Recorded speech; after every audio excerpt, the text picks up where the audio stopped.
The NFL. Mike Shanahan, the last two. Mike Holmgren just before him with the Green Bay Packers. And Holmgren has his big play weapon back after a protracted holdout. Joey Galloway has returned to the Seattle Seahawks already with 36 touchdowns in his career. How much of an impact he'll have tonight, we'll have to wait and see. But all is forgiven in Seattle. Just get on the field and score some touchdowns. But all is forgiven if he catches a touchdown pass. Well, all is forgiven if he catches a pass. You're right. Well, talking to Mike down on the field before the game, he said, you know, this is really a big game. I'd only planned on using Joey about 20 plays, but boy, this is a big game.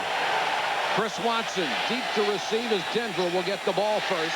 Bounces in front of Watson, still loose. And the Broncos somehow got it back. For Denver's offense, Chris Miller played for the first time in almost 4 years last week and won. A great beginning to his comeback. Rookie Olandis Gary has been a savior of the running game.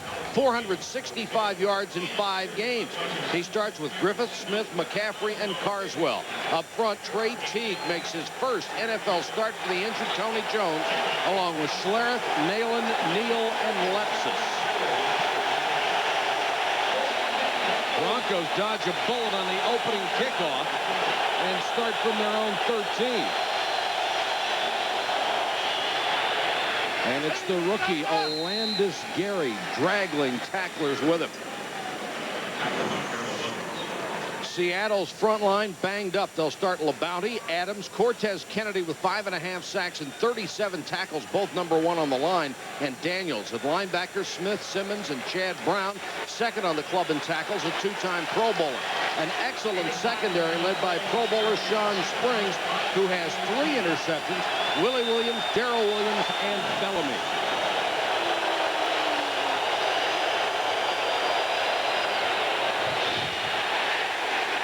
This time, Gary gets nothing as Cortez Kennedy got in his way. Cortez Kennedy. When you were mentioning interceptions, you know, Cortez has 2 interceptions. All right, Cortez Kennedy. Nalen, number 66. Watch Cortez, 96. He plays off the guard, and then he comes right back inside and makes the play. That just shows you the ability and agility of this defensive tackle. He's 6'3", 306. He's down from last year. Down a lot. About 50. He and Sam Adams may be 2 of the most athletic linemen in the history of the National Football League. 3rd and 5. Miller with time, but throws too high. Intended for Rod Smith, and it will bring up a punting situation. Denver actually accomplished what they wanted to on that drive. They got a couple of running plays. They were in a manageable 3rd and 5 to try and convert the 3rd down. Good job by Seattle's defense not letting them have it. Tom Ruin will kick. Charlie Rogers, 16.3. He is second in the NFL. There had been some thought that Galloway would return kicks. But Rogers, the rookie out of Georgia Tech, is back there. A short kick. They'll let it bounce. And it will die inside the Denver 40-yard line. A punt of 42 yards. The Seattle offense has John Kitna at quarterback. He's had an exceptional first half. 12 touchdown passes, only 4 picks, and the #2 passer rating in the AFC. Ricky Watters is on pace for his 6th 1,000-yard season. He starts with Strong, Dawkins, Mays, and Fourier, the tight end. Up front, Jones, Pete Kendall, who has started every game of his 4-year career, along with Gray, Habib, and Williams.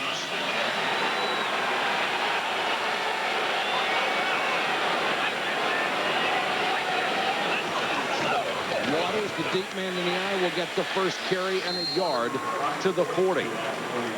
For Denver's defense, Neil Smith, number 7 on the NFL's all-time sack list, makes only his 2nd start of the season, along with Traylor Price and Tanuvasa. The linebackers, Bill Romanowski, who was chosen for his 2nd Pro Bowl last year, Wilson and Cadrez. Great corners in the secondary with Crockett and Carter. At safety, Braxton and Eric Brown, who succeeds Steve Atwater and leads the club in tackles. 2 tight ends on the field. Instead, they throw to Derek Mays, and Mays about a yard short of a first down. Jennifer Kitna, the wife of the quarterback, living a dream along with her husband. Well, I'll tell you, that time, Denver wasn't even set, Joe, when they came out. They went on a quick count. Well, that's part of the key of what Seattle wants to do. They want to take advantage of having the ability to get up, get to the line of scrimmage, and go quick. The other thing is I like, is John Kitna was rolling out that time. Mike Shanahan's going to want his defense to put a lot of pressure on Kitna. If he's moving around, it's going to be hard to figure out which way to go after him. Third and a yard, Brian Milne comes into the backfield. He's number 44, and Kitna didn't like the way they were lining up and has to use his timeout. 12. I think if you're going to run the ball here, you run it at Neil Smith because he's the lightest of the guys up front. The toss and a first down. And more. Amon Green with the brilliant speed out of Nebraska comes in on fourth down, picks up 12. Did you watch how nice he stayed behind Brian Milne, number 44? He's the third back in the backfield. They tossed the ball to Amon Green. Well, look at number 44, Milne. All he has to do is hit Crockett, knock him to the outside, and then Green just stays on his feet, stays in bounds, and picks up another 7 yards. That's great running. Against the Denver defense ranked 10th overall in the NFL. They have played exceptionally well this year. Kitna with plenty of time over the middle and incomplete, intended for Waters. And he was covered by the rookie middle linebacker Al Wilson out of Tennessee. Now, Ricky Waters came back in on first down. What they're doing is they're using Amon Green on third down. Having a chance to talk to Ricky earlier this week, he said, hey, it's great. I like the fact that the young guy's coming in, he relieves me. Now, that's a different Ricky Waters. Isn't it ever? He's always been the one that wanted the ball. Now he understands that sharing time is good for the team. Waters on the toss. Braxton brings him down, but he reaches the 35 first. I really like the way Seattle is approaching this offensively with the quick counts. They're just not giving Denver a chance to get up there and play with their safeties. What you do is if safeties like to support, and that's what Denver does, they like to bring them from 15 yards away. If you go on quick counts, you're going to make Greg Robinson's defense declare where the support is going to be right away. 3rd and 4 for Denver on their or for Seattle on their opening possession. Kitna, Waters in the flat, and he barrels his way for a first down into Dale Carter. I'm going to tell you what, when you see Ricky Waters, he said one thing to us yesterday. He said Walter Payton, he loved Walter Payton, he inspired him. He said, I don't like to run out of bounds. John Kitna looking down the field, just a perfect swing pass. I think this is the hardest throw in football, to lead a running back swinging out. But boy, does he deliver a blow when he gets there. Well, he does, but again, he's trying to stay in bounds and not go out of bounds. Dale Carter knocks him out. Joey Galloway on the field for the first time this year, but he won't be involved in the play as Waters gets a carry down to the Denver 26-yard line. He tried to throw a block, which is something he's going to have to do in this offense. This is a different offense than Joey has been used to playing in the previous years. He used to be used to run down the field and keep people occupied. Here, Mike Holmgren's going to want him to go in and block. I don't think he's got enough field to have him on him. They got to get him back on like the 20, give him 80 yards. Yeah, but Dale Carter's giving him a whole lot of room. 2nd and 7, Galloway. Just shy of the first down. Carter makes the tackle, and the fans will come to their feet in the Kingdom. I'm going to show you the amount of room that Dale Carter gave Joey Galloway on this one. He was off him about 10 yards. And really, Dale is not that kind of a player. This is not comfortable for Dale Carter. He's a much more effective corner when he's up around the line of scrimmage and able to get his hands on receivers. Well, he said it's been a tough adjustment in this scheme, playing a lot more zone than he's used to. What did he say yesterday? Why did he have to come back for this game? That's exactly right. Amon Green in on 3rd and a yard, and he lowers his head. Second effort got him close to our first down line. And it looks like the mark is right at the line. Green, the speed guy, 6 feet 213 out of Nebraska. Before they drafted him, they did some workouts. He ran between a 4.14 and a 4.2. That's flying. One of the reasons he hasn't played much this year, Mike Holmgren saw him fumble several times in the preseason. You don't fumble for Mike Holmgren. If you do, you don't play. Well, he had a similar situation with Charlie Rogers, his punt returner.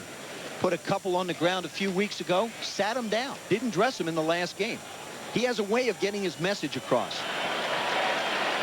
And Neil Smith and John Kitna having words over the measurement, and then Neil Smith shoves Kitna. Well, it's going to be really testy if they're arguing over the measurement. Well, Kitna wanted to get a better look at it. Neil Smith didn't want him to see it at all. And it doesn't make any difference where you're looking. It's the officials that mark the ball. Well, you know what you do as a quarterback? You don't get quite that close to them because they want to hit you too much anyway, so you don't give them a reason. And when they're that big and you're the quarterback, you say, excuse me, pardon me, sir. Do you mind if I walk around you? There you go. You have 4 receivers. This will be the 10th play of this drive. Derek Mays has been his guy down here. Kitna to Pritchard, and just off his fingertips, Romanowski was covering Pritchard. What a mismatch. Oh, man, you talk about if you're the quarterback, Joseph, you got that matchup down the field. I mean, you got exactly what you want. You spread them out with Galloway to the outside. Pritchard's coming down the middle. Romanowski, 53, the linebacker on him. The ball was just thrown too far. No pressure. Just hangs it out just a tad too far. Romanowski's got to be thinking, how do I end up on a guy who's 5'10", 193 pounds and can run? Draw play, Waters slips one tackle and dives forward to the 17. The most effective teams in the red area inside the 20 are teams that are able to run the football. If you can do that, you can keep the linebackers a little bit closer to the line of scrimmage. And there isn't a lot of room to work there, so Mike will have a chance to be able to get a ball, possibly to a tight end here. Going to be tough to run the post to your outside people. I still think you have to work the inside of the field. They go back with the 4 wide receiver set here.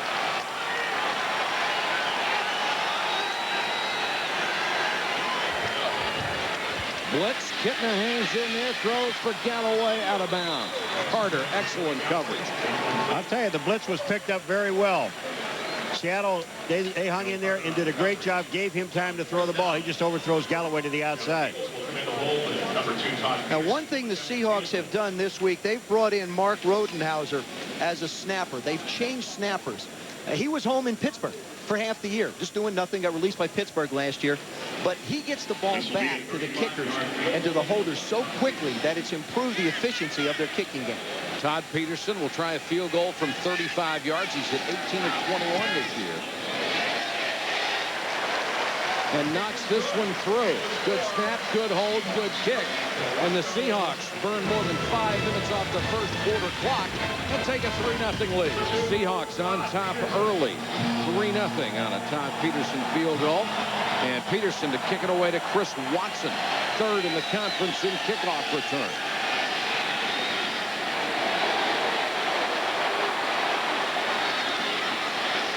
Breaks one tackle, but then swarmed under at the 30. Marker down at the end of the play. There's a penalty flag down at the 30-yard line.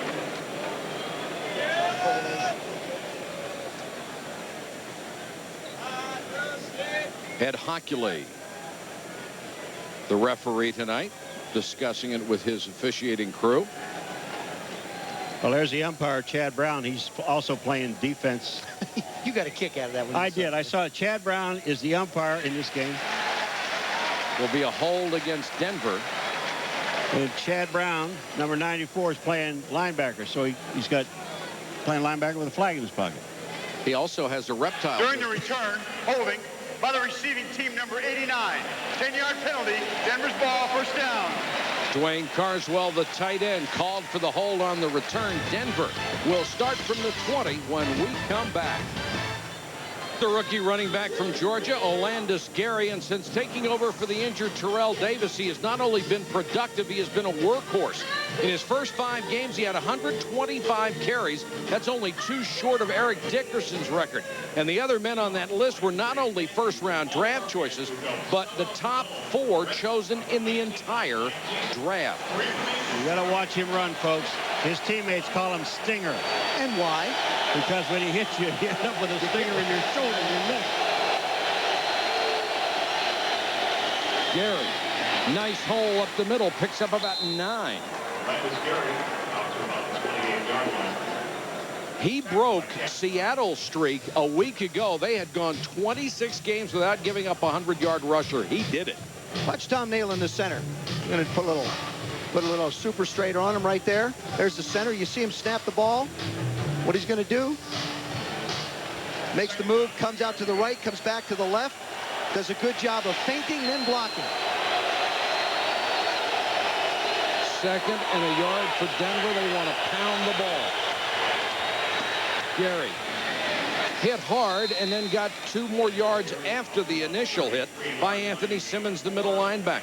You know, we had a discussion yesterday, Joe, about Denver's running backs. In Denver's running backs, you run one way for Denver or you don't play for the Denver Broncos. Basically what you do is the way the offensive line blocks, and it's John Avery over there, and what happens is you make a move, you're allowed one move. Alec Gibbs, the offensive line coach, says, look, make one move and then hit it. And that's the way these guys run. And there aren't many line coaches that get the kind of respect he does. Gary was the man in motion, and now he'll get the ball in the flat. Crosses the 35 to the 36. Taken out of bounds by Darrell Williams, the strong side safety. Obviously, some of the play calls that Gary Kubiak is sending in to Chris Miller are for a couple reasons. Number one, they want to take time off the clock. They want to keep the crowd somewhat silent, and they've done a good job so far in the first quarter. Secondly, Chris Miller has had a history of a lot of injuries, and Brian Greasy's not quite ready yet. His shoulder is sore, even though he's the backup guy. So I would look for him to play it a little bit close to the vest, maybe take 1 or 2 shots a quarter, but not a lot. Plus, you've got a left tackle starting his first game for the injured Tony Jones. Miller, good protection. Rod Smith came back, couldn't make the catch, and they're going to flag Sean Springs. They were tied up at the sideline. Gain of 19 if it's an interference call. Sean Springs saying, what'd I do?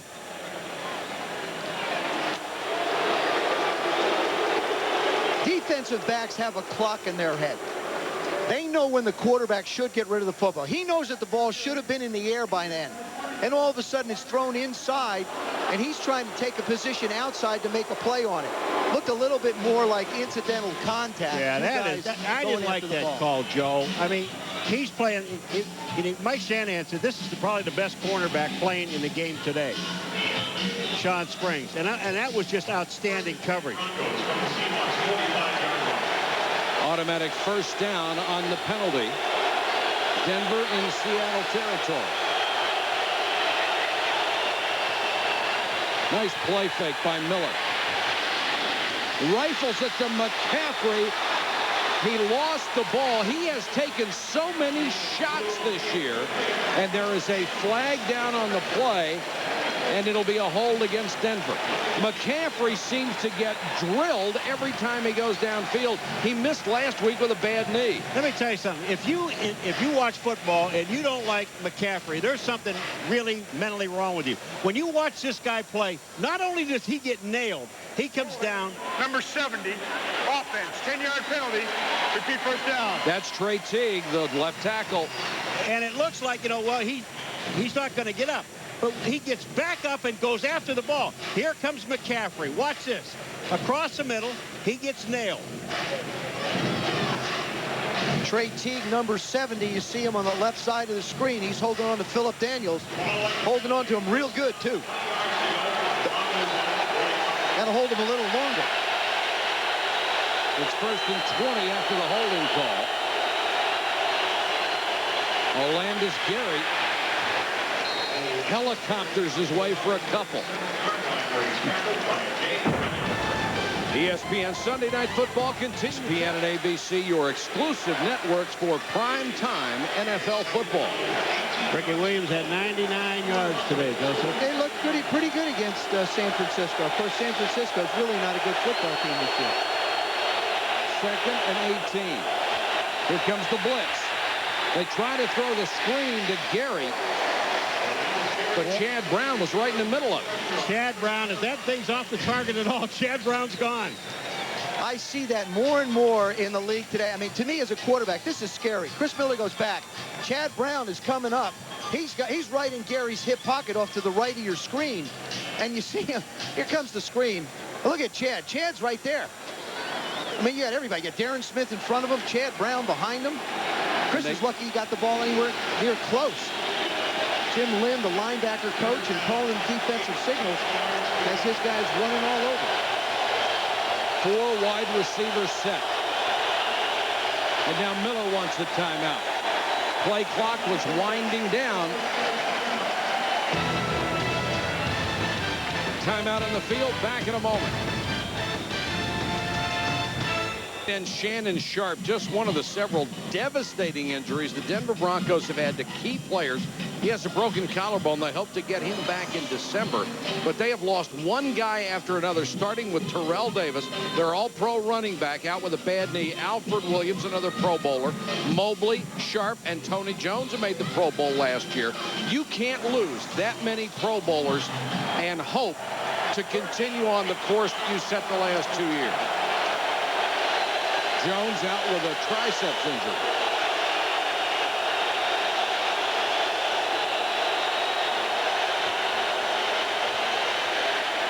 That one's tipped, and McCaffrey makes the catch at the 38 anyway.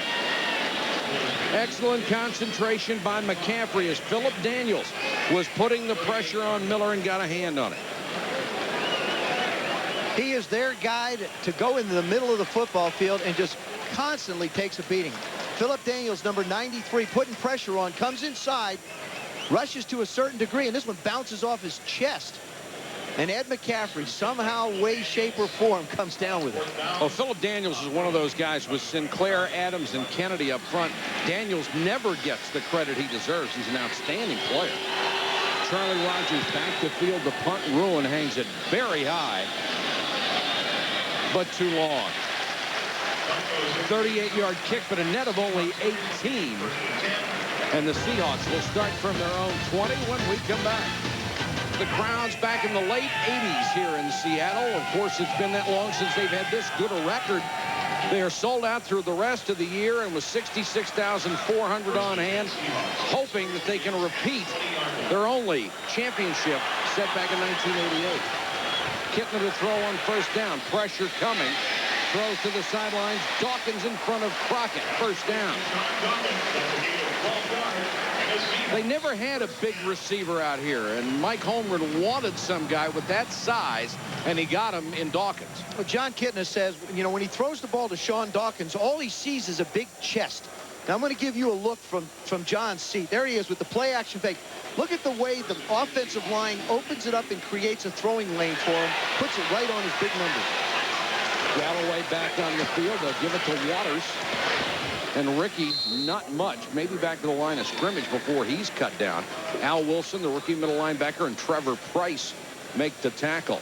You know, when you see Ricky Waters, folks, and he gets up and he's shaking his head and he's talking, he always talks. He talks to himself. He talks to everybody.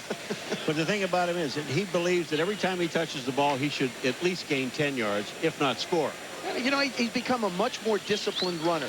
Early in his career, he'd try and bounce everything outside. Now, if he has to take it up inside, he just takes it as hard as he can. Seahawks showing great balance so far. Waters, big seam, and he dives for a first down. That's what I'm talking about. When he touches the ball, he thinks he's going to have 10 yards. Ricky Waters, that was the hole. That was the place it was called, and that's exactly what you said, Joe. That's where he goes. Watch him. Poirier gets a block. Watch Waters. They just seal off to the inside, and he sees the hole, picks up 10, and he's still not happy. Yeah, not a very good job by Torrey James, number 20, trying to make a tackle on him. You're not going to bring him down trying to grab an ankle.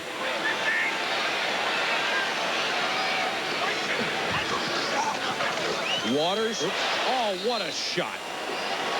Eric Brown, the free safety, diagnosed the play immediately and came flying up. That's how you bring him down. Yes, sir. Not by an ankle, by a thigh. Hey.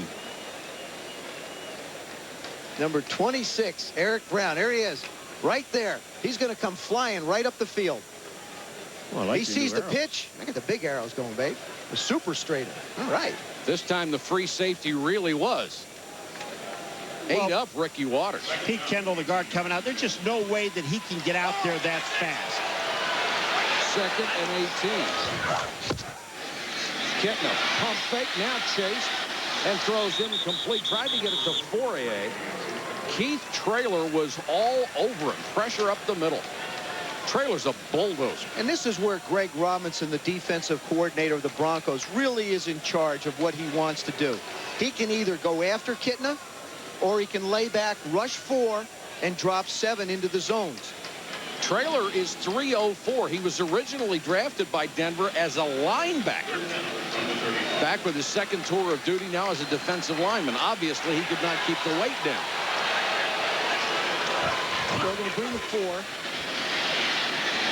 Kitna with time and got it in for the 1st down, or very close to it. Derek Mays with a catch, a gain of 19. Did you see Kitna after the last play? He said, come on, guys, just give me some time. I've got people open. Well, that time, the offensive line does the job. It allows him an opportunity to get the ball out to Derek Mays working on Ray Crockett. Crockett takes the inside position. Mays does a nice job of selling it, working back into the soft hole, and know where the 1st down is. Here's what you were talking about before, Joe. Watch the lane they give him to throw the ball in. Now he just steps up. There's the lane. Perfect to throw the football. Kitna with the number 2 passer rating in the entire AFC. Under pressure again and throws this one out of bounds. And it's throws like that that have made him an outstanding quarterback in a coach's mind like Mike Holmgren. 12 touchdown passes, only 4 interceptions.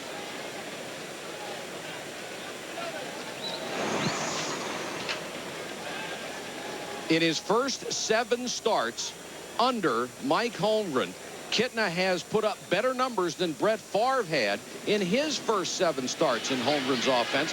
In all fairness, Kitna did have 5 starts last year before Holmgren arrived. You could throw Favre's numbers up there this year and it'd be about the same. You're right. Sideline and complete at the 32. Galloway with a catch. It's that type of efficiency and that placement of the football that Mike Holmgren likes about John Kitna. Joey Galloway certainly has the ability to use his speed. But what Mike Holmgren likes so much about Kitna is the efficiency with which he runs it. But then he utilizes his abilities. He knows he's not that fast. He knows his arm is not one of those rockets. And he just has a great anticipation of where the receivers are. This is certainly a different offense than we saw a few weeks ago against Oakland. Fumbled the snap, and it looked like Kitna was able to cover it up for a loss of about a yard. Ball recovered by Josh Kitna. That should be the last play of the period. Loss of 1 And that is the end of the first quarter. Seattle at home leading Denver 3-0. $5 million this year, but after his 102-day holdout, he's a little lighter in the wallet. He will make less than $500,000 this year because of the fines and the salaries he has missed. His holdout, fellas, was really the first big test for Mike Holmgren, the general manager. Well, this is what Mike Holmgren argued with himself. Mike the coach and Mike the general manager. And they both won. The coach got him back on the team, and the general manager got all the money back that he wanted. He still got him for the price he wanted to get him for. Yeah, but the coach still has to see some things about Joey Galloway. Everybody knows about his speed. But the thing that the position requires that he wants him to play requires toughness, requires courage, requires a work ethic. And really, he's the guy that's going to have to want the football at a time when it's crucial in a game. I personally think that he will be able to meet all those qualifications once he gets settled comfortably in this offense. That was Waters on the toss, knocked out of bounds by Romanowski. The question remains, this is a different offense than he has ever been in, and Mike Holmgren has always required his wide receivers to go over the middle, take big hits. That has not been Joey Galloway's stock in trade. But also, I think in fairness to Joey, he hasn't been asked to do that. And I think Joey Galloway can be a complete receiver. Of course, it's going to remain to be seen just how effective he can be. 3rd and 8. Again, good protection for Kitna, and he throws complete to a wide-open Dawkins at the 10. Boy, I will tell you what, blocking up front, Joe, again, if Kitna has this much time, Dawkins was not his primary target, as we know, and you're going to describe that. But look at this offensive line, Joseph. You've got all day to throw. Watch Dawkins break across the middle, and you're absolutely right, Paul. For a receiver to run that far across a defense, a quarterback should not be allowed to stand in the pocket that long. I really believe that Greg Robinson is going to have to start to come after Kidman. First and goal. They'll whistle this one dead. Kitna's hit 7 of his first 12 for 85 yards here in the first half. Before the snap, ball start, offense, right guard, 5-yard penalty. It's still first down. Brian Habib called for the penalty, so it's first and goal from the 14. The injuries continue to mount for the Denver Broncos. Their starting free safety Eric Brown has a sprained knee, and we are told he will not return to this ball game. He came in leading the club in tackles with 77 this year. Which only lends me to believe that Greg Robinson, the defensive coordinator of the Broncos, is going to have to start bringing more than 4 people after John Kitna. George Coghill is now in the Denver lineup. Glenn Cadrez made that tackle on Waters shy of the 10-yard line. It will be second and goal. One thing, there's Eric Brown there. The guy that's injured and won't be back. But the one thing about this Seahawk team, as good as they're playing this year, they only have 1 rushing touchdown. Yeah, why? Well, because first of all, Mike Holmgren likes to throw the football. That's his nature. He likes to put the ball in the air, especially down here in the red area. And he loves to work the tight end down here. This will be the 13th play of another impressive drive for the Seahawks. Over the middle, touchdown, the catch by Mays. Snatched it out of the air. That's why you only get 1 rushing touchdown. He loves to throw the football. This is such a tremendous catch. What a job by Derek Mays. You're going to see him from the right of your screen. Watch him reach back and make this play. He just reaches up and snatches it out of the air. The last 3 weeks, they've run routes very similar to this, and he's wound up with touchdowns. Good throw, better catch. Peterson for the point after. And the Seahawks, very disciplined, The Kingdome is rocking in its final season. The Seahawks up by 10. Chris Watson from the 10. Airborne shy of the 30. Chris Canty picked him up and put him down. On that last touchdown pass, John Kitna does a nice job working Bill Romanowski. Romo's right there in the middle. What's going to happen is the tight end's going to come across, and then you're going to see Derek Mays. Romo doesn't quite get back over. Tight end drags underneath him, makes him take 1 step out of the way, which just allows Kitna the opportunity to squeeze it in to Mays. John Kitna with his 13th touchdown pass of the season.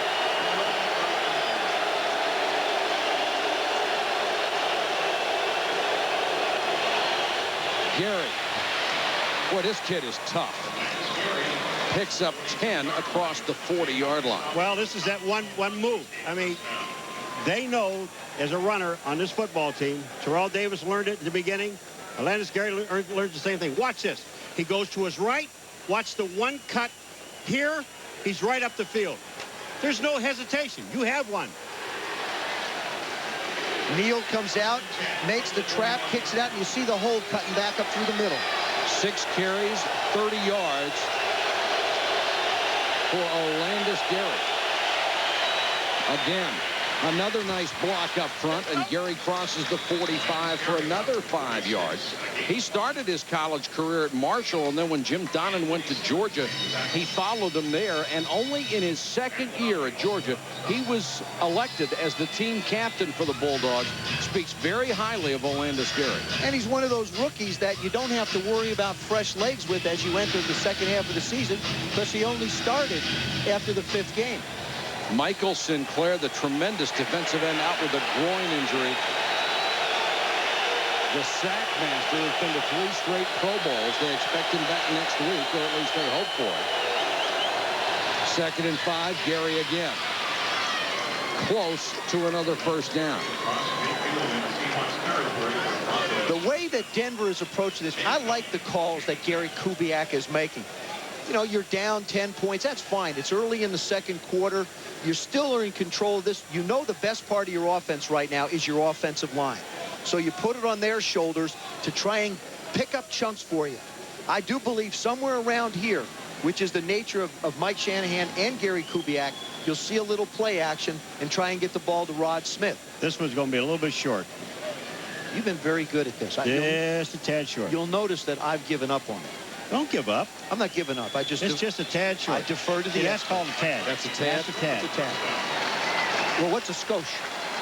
Scooch. A scooch is just a little bit. Just a little tiny bit. More than that. It's a scooch. That's when they made it a little while ago. That was by a scooch. Well, do you go for the first down here, or do you go play action, Mr. Theismann? I think you get the first down. You've been running the ball well. You want to do something with play action, you do it the next time, the next play. They've been blocking beautifully straight up the middle.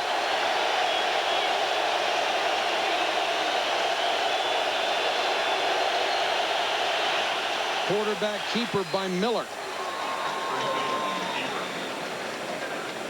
Boy, that's when you know you have a lot of confidence in somebody's medical condition.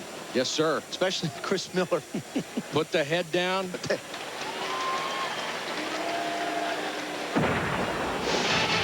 Monday Night Countdown tomorrow night at 7. Mike Tirico, Sterling Sharp, and Ron Jaworski with all the latest news around the league. Then at 9, it's ABC's Monday Night Football.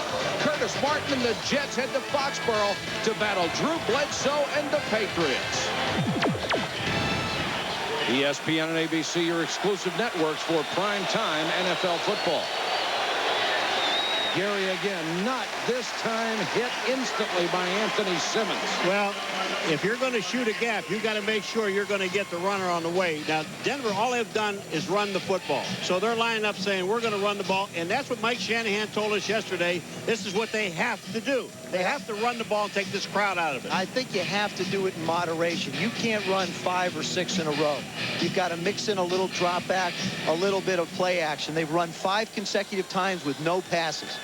Now you're pretty much obliged to be able to put the ball in the air. I think the big thing you want to try and do is work the middle of the football field here. Got an injured player right now limping over. And it's Matt Lepsis, the right tackle. They have already lost the left tackle, Tony Jones. And Melvin Tootin, number 71, walks onto the field. Tootin was just signed this week to come in for just this reason. So you have a left tackle who hasn't played and a right tackle who hasn't played. I think you got a chance. You want to work some. You can work McCaffrey over the middle in there. That's the area that they've been having some success.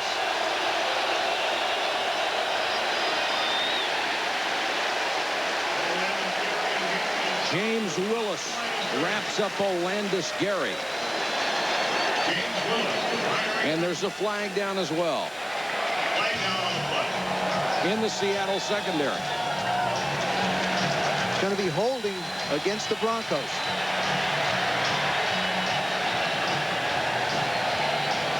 And that's about 7 yards downfield.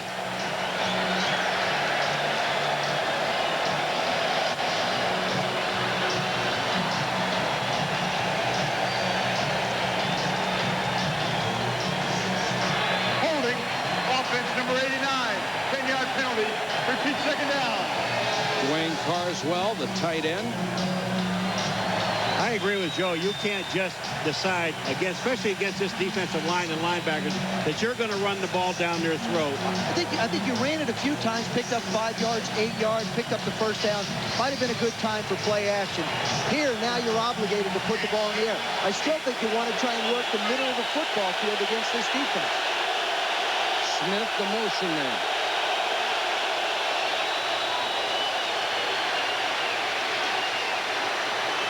Miller dumps it off to Smith. He pulls an escape act and gets all the way to the Seattle 45-yard line. Well, he was looking down the field for Ed McCaffrey, but I tell you what, Smith, you talk about a great move after you catch the ball. There are a lot of receivers who can catch the ball, you know, and without these kind of moves, this was a super move. When Smith makes this catch, he knows he's about to get hit. You see him in motion. Joseph was on him. Now Smith comes out underneath. Really, he just dumps it to watch this move right here. Bang, back to the inside. Joseph goes by him. He picks up about 13 yards. Smith, undrafted out of Missouri Southern, spent his first year on the practice squad with the Denver Broncos. They really developed a heck of a receiver. Miller, intended for McCaffrey. He is covered like a blanket by Spring.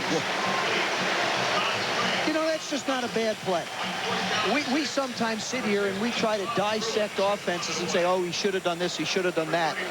They're on the 45-yard line. There's a chance to put your punter out there, back him up, play the field position game. Punt's not a bad play. Hey, we heard that, didn't we? Kippy Brown, that's what Kippy Brown told us yesterday at Miami.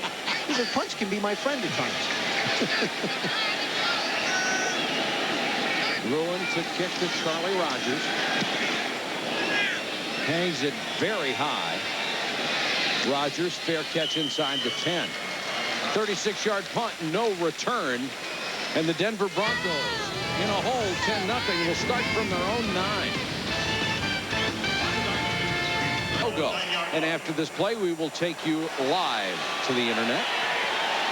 And Paul and Joe will face off again. Waters. A couple to the 11. Let's go live to the internet. We're going to go back to our primetime player game. Paul got one right last week because we asked him his zip code. And now we're going to go back to who gets the ball on the first play, Joe. This mine? I go? Yes. All right, I'll take a running back. When he says Joe, that's you. Okay, I'll go running back. Here's your chance to add to your lead. You mean he's running? I think he will run the football. I think if one of the running backs will run the ball. That's the option. This is the different game. This is the one where you didn't have any points. I don't understand. That's why you didn't have any points. Waters, and he is annihilated by Nate Wayne. Obviously, Greg Robinson is playing the same game I am. Oh, man. Ricky Waters doesn't want to play this game. Oh, boy. All right, I mean, that Paul, was a great hit. You get to I get to what? It's you get to make your 11. choice. All right, who's in there? Let me find out who's in there first. Joey Galloway. No, he's not throwing it to Joey. Yes, he is. No, he's not. All right. Hey, whose turn is it? Yours or mine? Did he say Joe or Paul? All right, he's going to throw it to the tight end. Now third down, 11 yards to go. What a guess this is. Number 86. You think he's going to throw it to Christian Poirier, huh? No, if we block. Threw this one away. Throwing it towards Joey Galloway. Oh, will you And stop? Paul's record is intact. Well, he didn't get it. Oh, yeah, he did. He got 10, didn't he? Yes, he did. Down, 11 yards to go. All right, let's check the standings again, Paul. I'm sorry. Well, you did get 30 points for your zip code. Well, I got to wait. Let me just ask a question before they punt. If I had said Galloway and he threw it towards him, he didn't catch it, doesn't count, right? No. He has to catch it? Yes. Chris Watson it's a tough game. waits at his own 44. Denver should have good field position. Fiegels will have to kick from his own end zone. He's not kicked well this year. Last in the AFC, less than 40 yards a half. This one's very short and toward the sideline. And Fiegels kicks it well inside his own territory. Denver with a field position break.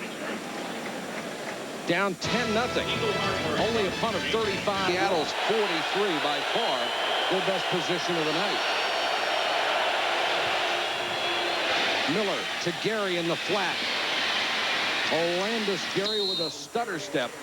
Anybody who had ever seen Chris Miller play for the Atlanta Falcons or the Rams before he was injured had to be so happy to see him come back last week.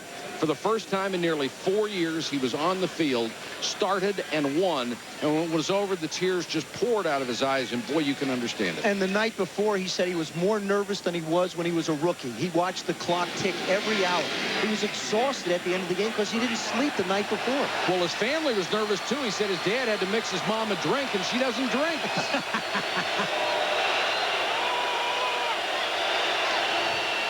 Play action by Miller. Incomplete, some contact downfield, no flag. We asked Chris Miller if football was different for him the second time around.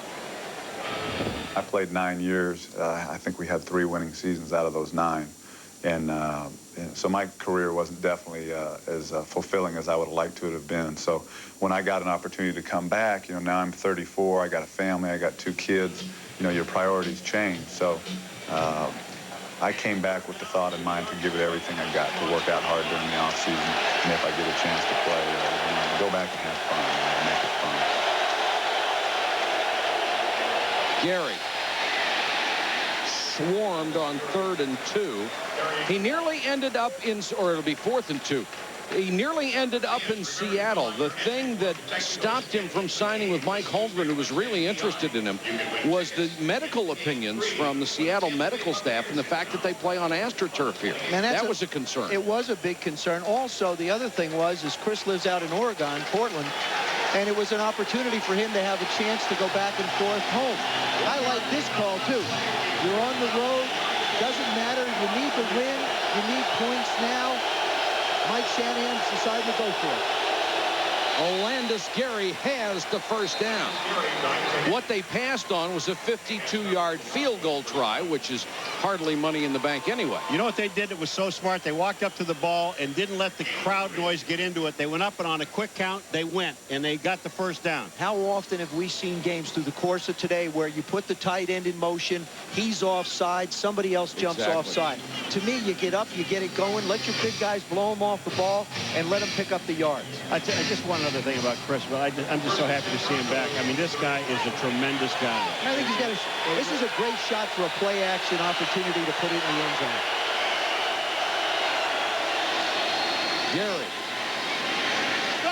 Kennedy drags him down after a gain of maybe 3 to the 28-yard line. Is that what your choice on that game? I continue to lose run 10. Cortez Kennedy continuing to be a force in the middle.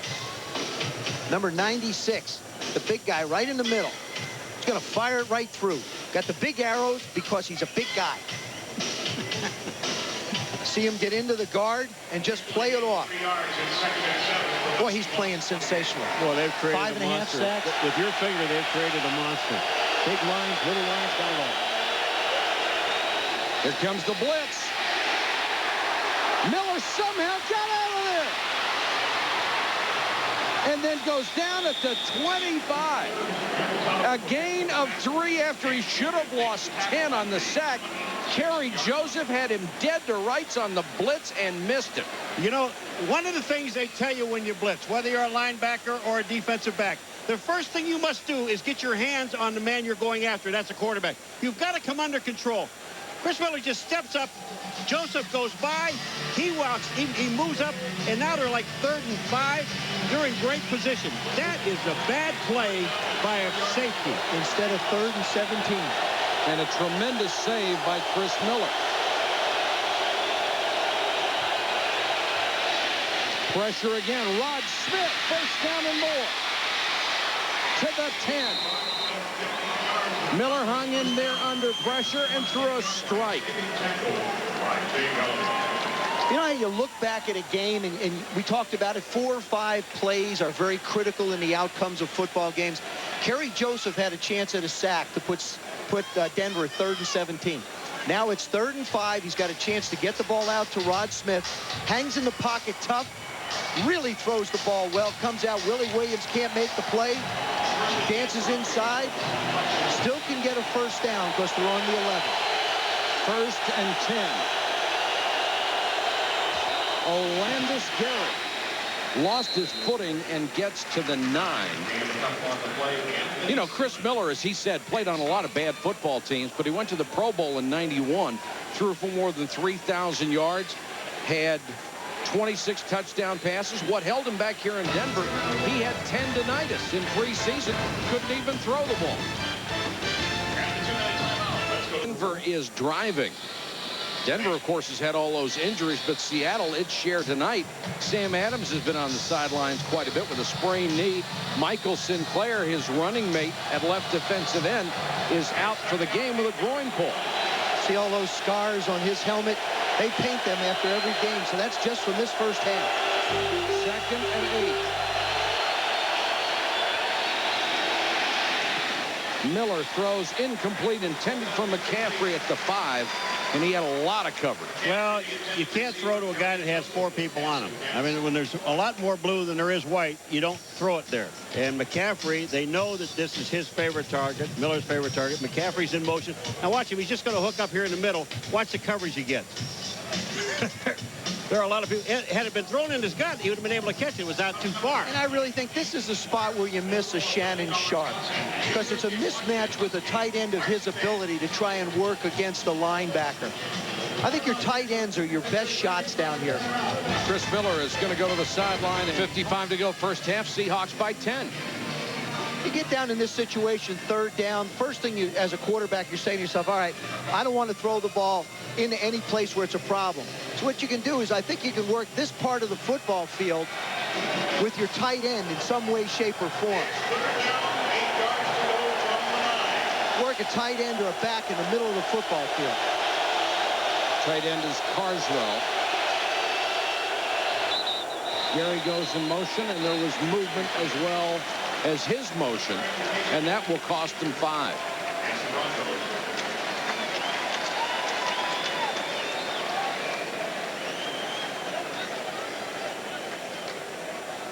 Before the snap, false start by the center.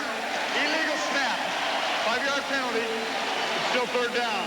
Tom Nalen. Yeah, he's trying to get the guy in front of him outside, but a little double clutch. Watch him. Watch him with the ball. Watch this. See the ball move? Once he does that, well, that's it. You've got to move it. Well, you know what causes it? Chris Miller, by moving his foot back to send the motion, instinctively you wind up goose in the center. And here, centers don't hear you a lot. They just feel the movement of your hands. When he dropped his foot back, you felt that movement. They don't like that either. Oh, no. They're real edgy down here. They have to get inside the 1 for a first down.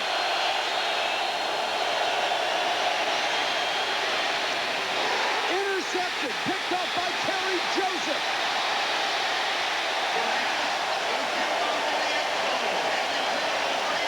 The 20th interception of the season for the Seahawks. That leads the NFL. Trying to work the middle of the football field.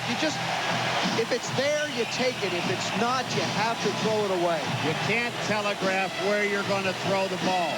And that's what Chris Miller did here. He waited and looked all the way through it and then threw it. Ball's got to come out in rhythm. Kerry Joseph right there will wind up. You'll see him just play the middle of the football field. All they do is settle back in the middle, settle back in the middle. There it is. All he's doing is reading Chris Miller's eyes. Now, this is the problem. You've got the tight end here. Ed McCaffrey just stops. He could help him out by coming back to the ball a little bit. Kerry Joseph just playing center field and got the pick.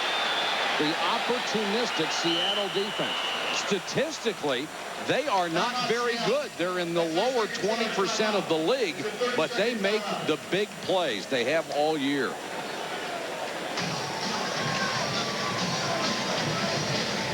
Coming up, Chris Berman in the Toyota halftime report. He'll have the fastest 3 minutes in television, all of the highlights, the game of the day, the Vikings and the Bears in overtime. And Jarrett clinches the Winston Cup championship.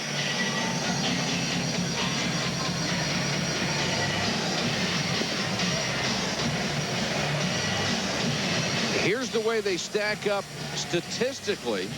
Kitna with the better of it, 95 yards in the score, while Miller has thrown for 54 and that last costly interception. But Denver is concentrated on the run. Yeah, but, you know, that kind of a mistake you just can't make. Chris has been around this game long enough.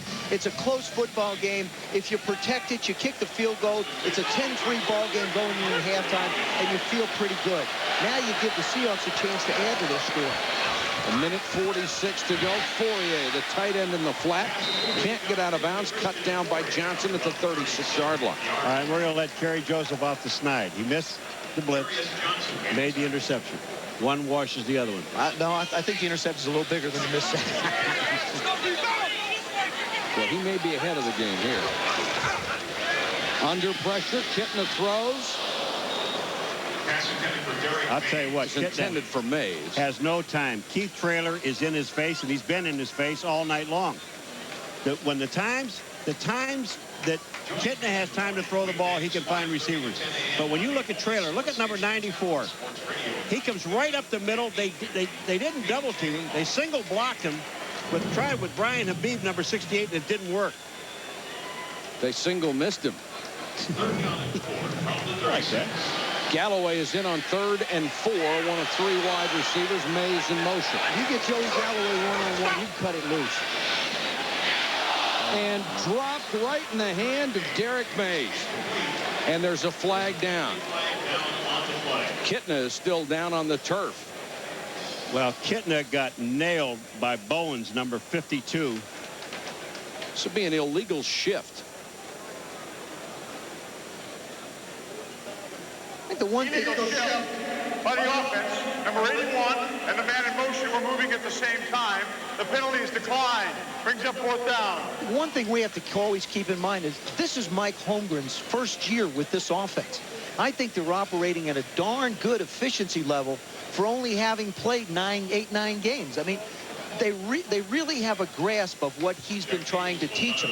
They've been very judicious in trying to figure out where they want to go with the football, haven't taken a lot of shots, and haven't created the turnovers.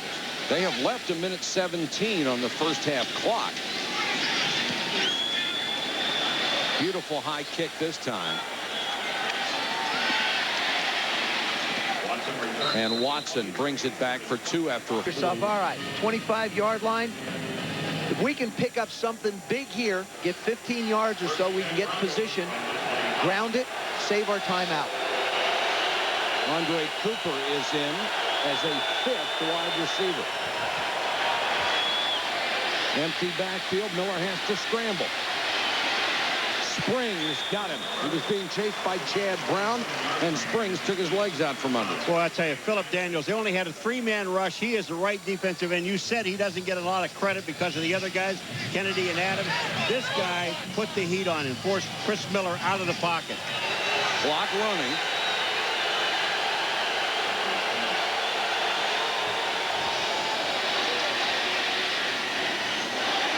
Tipped, and that could have easily been intercepted, but Bellamy couldn't get there. This secondary of the Seahawks, they're not giving any of the receivers any room whatsoever. Chris Miller is back there, even though 3 are coming. Everybody that's got somebody man-to-man is right in their back pocket. He drops back, he looks to the right, and he sees Darren Smith out there. Doesn't like what he sees. He steps up, doesn't like it over there, because Chris Canty was right in his back pocket. Now 3rd and 7 with 34 seconds left.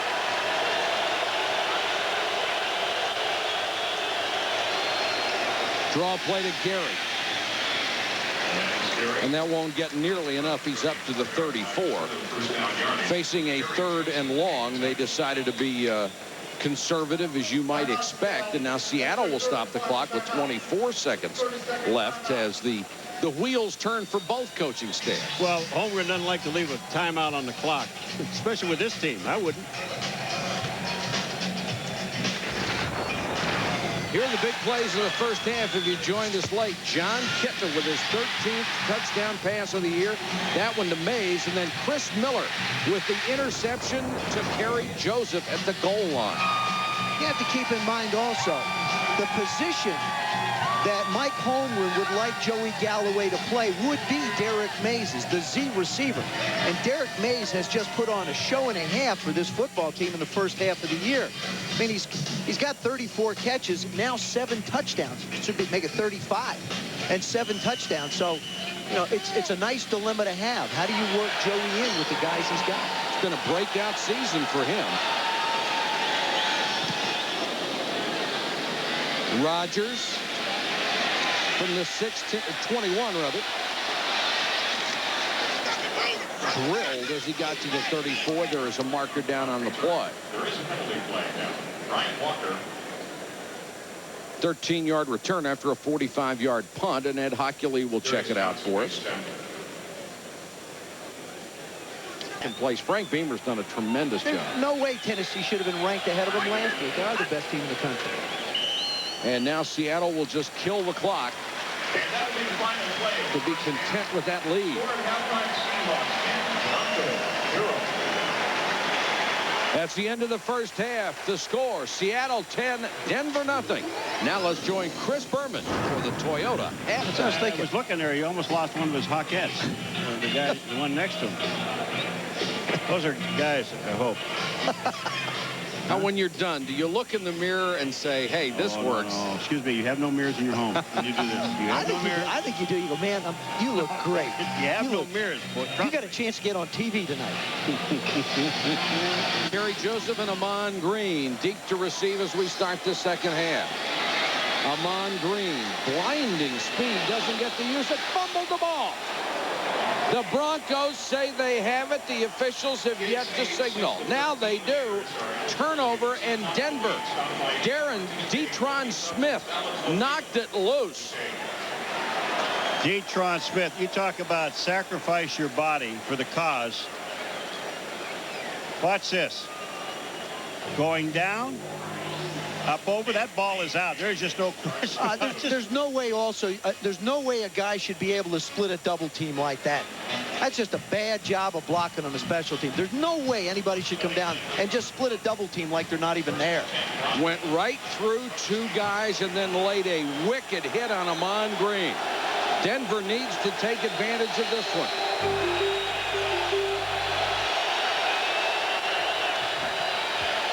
Miller to throw on first down, has time, goes to Smith at the 20 run, wrapped up by Bellamy. Rod Smith is hurt. How frustrating must it be for Mike Shanahan? It seems every game, one of his big play guys, one of the important cogs in those 2 Super Bowl championships, has to be helped off the field. Unbelievable. Take a look at the first half numbers while we have the chance. Denver said it wanted to run the ball. They have run for 61 yards. Pretty good, but not great. Seattle passes for over 100. The difference down at the bottom. The turnover, the interception at the goal line. Seattle leads the NFL in interceptions, and they have gone 18 straight games, the longest streak in the NFL, with a turnover, at least one turnover in every ball game. You know what's amazing to me is you're watching Denver's only down by 10 points, Joe, and with all these backup people playing. 14:37 to go, third quarter. Big break for Denver as they recover a fumble on the kickoff. They have it at the Seattle 21-yard line, 2nd and 6. Amon Green, who coughed it up on the return. Denver trying to take advantage, down 10-0. Miller over the middle, complete. That's the helmet, not the ball, of Dwayne Carswell. It's a catch and a first down. As they start to bring the tight end into play a little bit, I think they have to try and work the ball a little bit more to them. Seattle is widening out with the motion. Right in, you see him go out. Dwayne Carswell hooks around very quickly. Good pair of hands. That's his 11th catch of the season, and there goes the helmet. First thing you think of is just the ball. Second thing is you want to make sure his head's attached. Jay Bellamy was going to dive on his helmet. That was the ball. Rod Smith back in after he limped off the field. Olandis Gary pounds down to the 5-yard line. It will be 2nd and less than 2. Oh, Joseph, you know how much I love fullbacks, and Howard Griffith is you got this thing for an him. exception. Watch number 29. Watch the block on Chad Brown. Bam! Right in the hole. Chad Brown can't make the play. Olandis Gary, that is just a great block. Watch number 29. That is such a terrific block. You're right, Paul. Lower. He always seems to get lower than the person he's blocking. Chad tried to get down. He got a little bit lower. And there are a lot of people that think that Griffith is the best blocking back in the NFL. That's Philip Daniels, who was shaken up on that last play. Let's check in with Solomon Wilcott. Solomon, what do you have? Yeah, Mike, at halftime, I talked to Mike Holmgren. He says he wants his team to do a better job of winning field position. Wasn't pleased with his defense ability to get off the field on 3rd down. In fact, they only went 3 and out 2 times in the first half. Also wants his offense to do a better job at picking up the first downs. Now, I asked him to evaluate Joey Galloway's first half performance. And you know, Mike Holmgren, being the master of the understatement, he simply said he's doing all right. He's wonderful to be around. He's just a great guy. Wonderful sense of humor. Gary trying to pick up the first down, and he is ripped by Anthony Simmons, the middle linebacker. The young man who might have been a starter as a rookie in that spot, but banged up a knee. Well, you're looking now at 4th down, but the thing that's really frustrating, I think, for Seattle, Joe, is the fact, 3rd down, excuse me, I'm sorry, but the fact that Sam Adams is not in anymore. Sinclair isn't playing. Daniels just left. So they got one starter in the defensive line, Cortez Kennedy. This offensive line right now is not really geared, to my opinion, to be able to run block. I think a little play action, a little movement still can work to the tight end. Gary hit in the backfield. Again, it is Simmons who shot the gap and drilled him. As I said, I don't believe they're geared to run block. You know, the thing about it is, though, when you see Simmons make this play, his job is to go to Gary. I really believe it, because he just lines up, he fills the hole. Well, he's the only one in the backfield. There's one. They're going to take, you see it.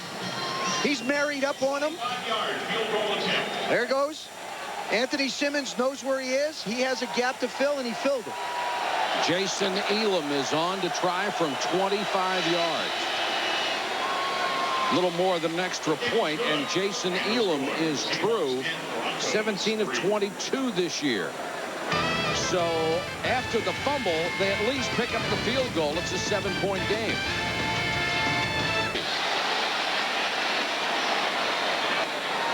Broncos clutching at the ball. He gets it back to the 28. Anthony Lynn down on special teams. That's right. Just chipping away at the There's no reason for them to go check the score. Hasn't changed much. No, it doesn't. Seattle from its own 28, 1st and 10, Ricky Waters. Picks up only 2. Traylor, who has had an impressive game at defensive tackle, makes the stop. Keith Traylor he's had a great game. The first half, he was in Kitna's face all day. Yeah, we saw the Seahawks go on quick counts before. I'm going to show you why. Tyrone Braxton, the safety this time. Watch this. He's going to come running up here. You'll see him come up. Kitna's at the line of scrimmage. He's talking. See him start up. Now, if he was to snap the ball quickly, he wouldn't be up around the line of scrimmage. Kitna in trouble, and the Denver defense comes hard. Nate Wayne with his second big play of the ball game, his second sack of the season. They went a lot of the first half, the Denver defense did, without going after Kitna. Now it looks like they've changed their philosophy. Well, they sent 2 guys right up the gut, and this is where it comes from. And the guy that really gets to Kitna and makes him move is Darius Johnson, number 25. He makes Kitna step up. Now it is 3rd and 14 for John Kitna, who has been sacked 18 times this season. Galloway is in as one of 3 wideouts. And it looked like Derek Mays got a step on the snap count. And it looked like Denver's decided they're going to turn up the heat just a little bit more on Kitna. Well, they had 2 safeties up there. 25, Darius Johnson. Ball start. Offense, number 87. 5-yard penalty. It's still 3rd down. What do they say? If you can't stand the heat, get out of the kingdom? Yeah, that's right. And number 34, Tyrone Braxton. Both guys were up on the line of scrimmage. Greg Robinson has changed his philosophy a little bit this second half. And the place he's bringing people is not from the outside. He's bringing them up the middle, which reminds me, go back a couple years ago to the Super Bowl against the Green Bay Packers, of which Mike Holmgren was the coach. The Denver Broncos brought a lot of heat up the middle on Brett Favre in that one.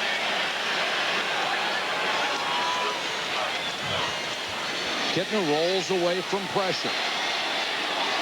Throws, and it's intercepted. Picked off by Torrey James, the former number 2 draft pick out of LSU. Joe, this is one time that Kitna really didn't have to throw the ball then. When he got to the outside, everybody on Denver's defense, where they were on the ground, all Kitna had to do was stop and set up and throw the football. He didn't have to throw this ball on the run.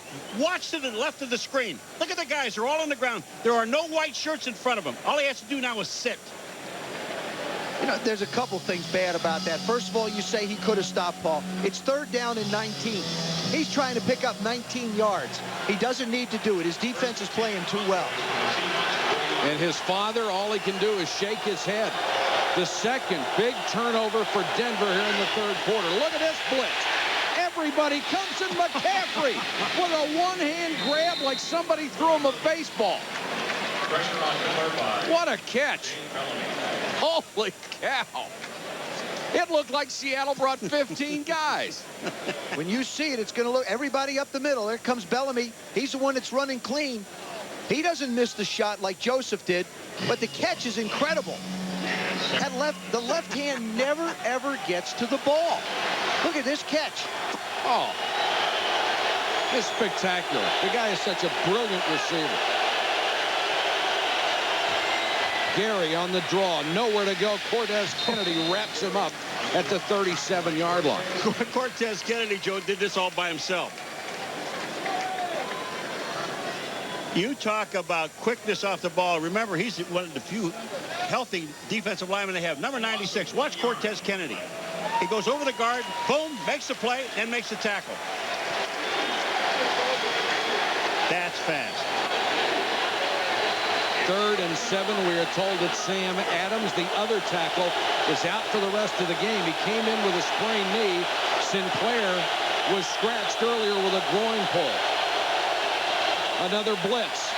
Miller throws to Rod Smith. He got it inside the 30, a first down. That would be the mismatch you're looking for. Willie Williams is only 5'9". Rod Smith, 6 feet, 200 pounds. Outside receiver on a quick slant. They're bringing everybody in the middle. You'll see him go up. Does a nice job at the line of scrimmage. Creates a little bit of space. Chris Miller hangs in the pocket. Gets the ball through the linebacker's arms for the completion. First down, Broncos battling to stay alive. They came in 3 and 6. Miller, it's another blitz. This one caught by Chamberlain, the tight end. He'll pick up a couple of the 35. Seattle is really coming after him. Well, you know, you may as well check his durability. I've said before, you know, Chris Miller has not been the most durable quarterback through his entire career, even with the 2.5-year, 3-year layoff. Jim Lynn, the linebacker coach, who now is calling the defensive signals, figures if we don't give him time, then we've got a good chance of having him put the ball someplace like he did down around the goal line and pick it off. Miller missed 3 years because of a series of concussions in a short span of time. 10 out of 17 tonight. John Avery is in. And the Seahawks have used a timeout with 7:32 to go, third quarter. A one-touch. Standings in the AFC West coming into this game. Kansas City, Oakland, San Diego, all updated from earlier today. Seattle on top by a game and a half, 2 in the loss column. Denver at 3 and 6. They have to win to stay alive. They may have to win the rest of their ball games this year to qualify for the playoffs the way the wild card race is shaping up.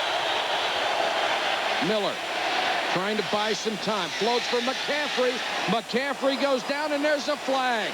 They're going to call interference on Willie Williams. There was no way he could stop McCaffrey from going back to the corner. At the end of it, it looked like their feet got tangled up, and normally they won't call that. Did you see something before? Way before it, Mike. That flag was thrown 10 yards before they ever got their feet tangled. Pass was thrown. Holding. Defense. Number 27. It's a 5-yard penalty and an automatic first down. Ed McCaffrey is trying to run a corner route. Willie Williams keeps outside position on him. Watch this. He keeps the outside position. Now he tries to work back. Right there, he grabs him. He's hanging on, hanging on, hanging on. The flag comes out long before he ever hits the ground. Sean Springs is not on the field for the Seahawks. And we will check for you. He has gone to the locker room. We'll try to find out as quickly as possible what his problem may be. And Canty is in his spot. Canty, number 26. I still like to try and get the ball to McCaffrey if I'm going to throw it. Avery cuts it back, and a flag at the end of the play after Avery was already down. This is normally a hold, and the Seahawks defense is applauding. But this is thrown by Ed Hockley, the referee, so he saw it from behind. Holding. Offense number 70. 10-yard penalty. Repeat first down. That's Trey Teague, the backup tackle who got his first career start tonight. You know, we've been talking about a lot of people, a lot of different people, talking about the Seahawks missing people. How about these Broncos? They're within 7 points of Seattle, and they're missing a ton of people. I mean, they've got most of their starters out. I think it's a credit to Mike Shanahan and his coaching staff to be able to keep the intensity of this football team up. They've lost more people on this football team that are responsible for Pro Bowls and championships than anybody has. After the hold, Miller to throw, now scrambles. Oh, McCaffrey is just ripped again. Back to the injuries for a second. They have lost more Pro Bowlers like McCaffrey, who missed last week, than most people have Pro Bowlers. Shannon Sharp, broken collarbone. They hope to have him back in December. You know, people talk a lot, too, about, well, John Elway's not here. John Elway wasn't going to be here anyway, so I think we all ought to put that behind us, you know, certainly. But I really think the one thing that is missed is John's leadership. With the rotating of the quarterbacks, this offense has yet to really find somebody that can raise them to the level of play they need to. Brian Greasy, again, had it going a little bit, got hurt. They go to the ground with Avery, and he stumbles forward across to 25. Well, you said yesterday Mark Schlereth came in and sat down with us, and one of the more outspoken guys that I've ever met. But when you said to him, is there a leader on offense? And he thought for a second, and he said, no, there really isn't. The way you develop the leadership is you've got to make plays when the team really needs it. They haven't had anybody under center long enough to be able to do that. Chris Miller has been effective for them. Brian Greasy was effective, but they haven't been able to step up and make that crucial play. Huge one here, 3rd and 13. Blitz coming. McCaffrey. Touchdown. Ed McCaffrey is a warrior. And that's the kind of play I'm talking about. Chris Miller hanging in the pocket, somebody coming right in his face, and he makes the throw. And Chris Canty, who was in for Sean Springs, was the guy who missed the tackle. He also missed the coverage. They're in man-to-man. Canty can't bring him down. You're talking about another little guy, 5'9". Ed McCaffrey is a load when he gets going. Jason Elam to tie it.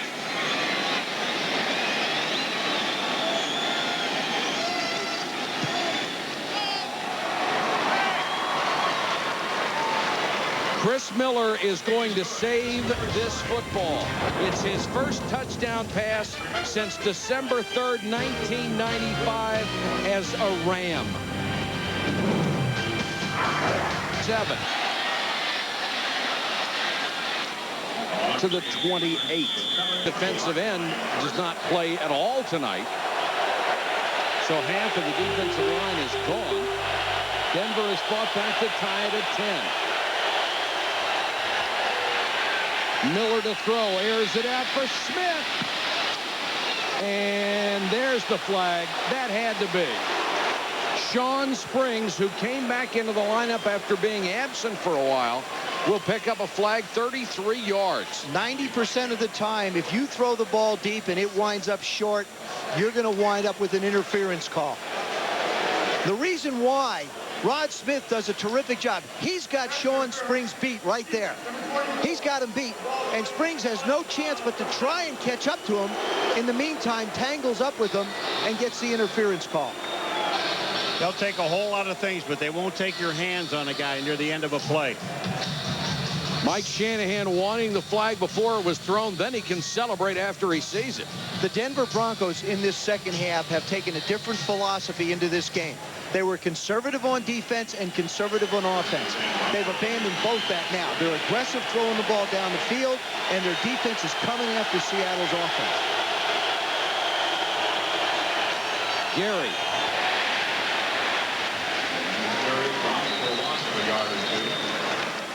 Check in with Solomon Wilcott. Solly? Yeah, Mike, Seattle cornerback Sean Springs is back in the game, but he's battling injury.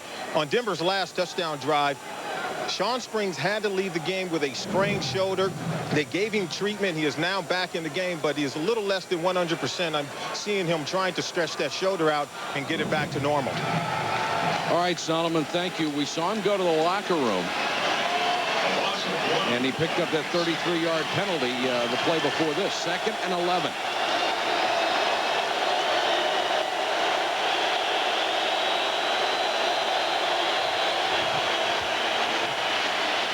Miller with time, throwing for McCaffrey. Got it.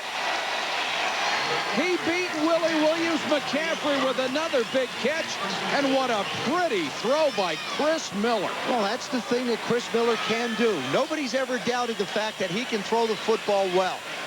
Puts a nice tight spiral on it. McCaffrey does a good job of fighting through the jam. You just can't jam him. He's too big. And Willie Williams can't catch up to him. Boy, is that a perfect throw? Boy, you know, and they missed him in the last week's game, too. I mean, he is such a warrior.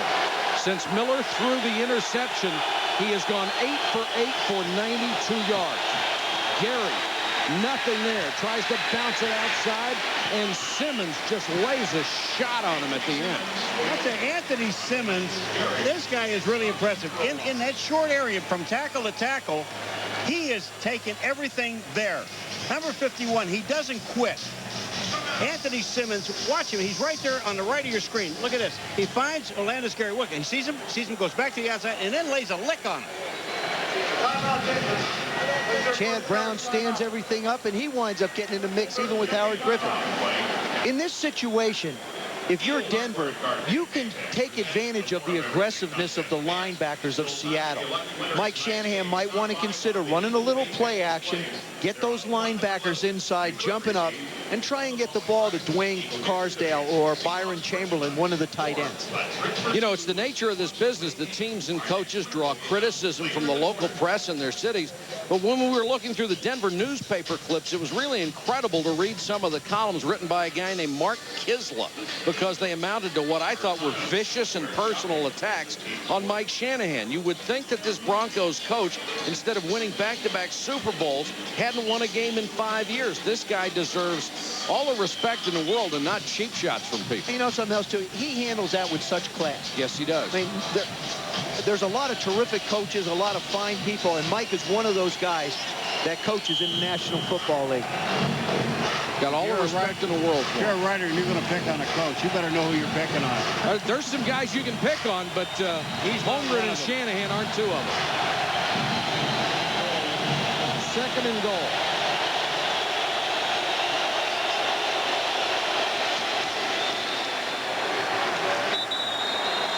Gary inside the 2.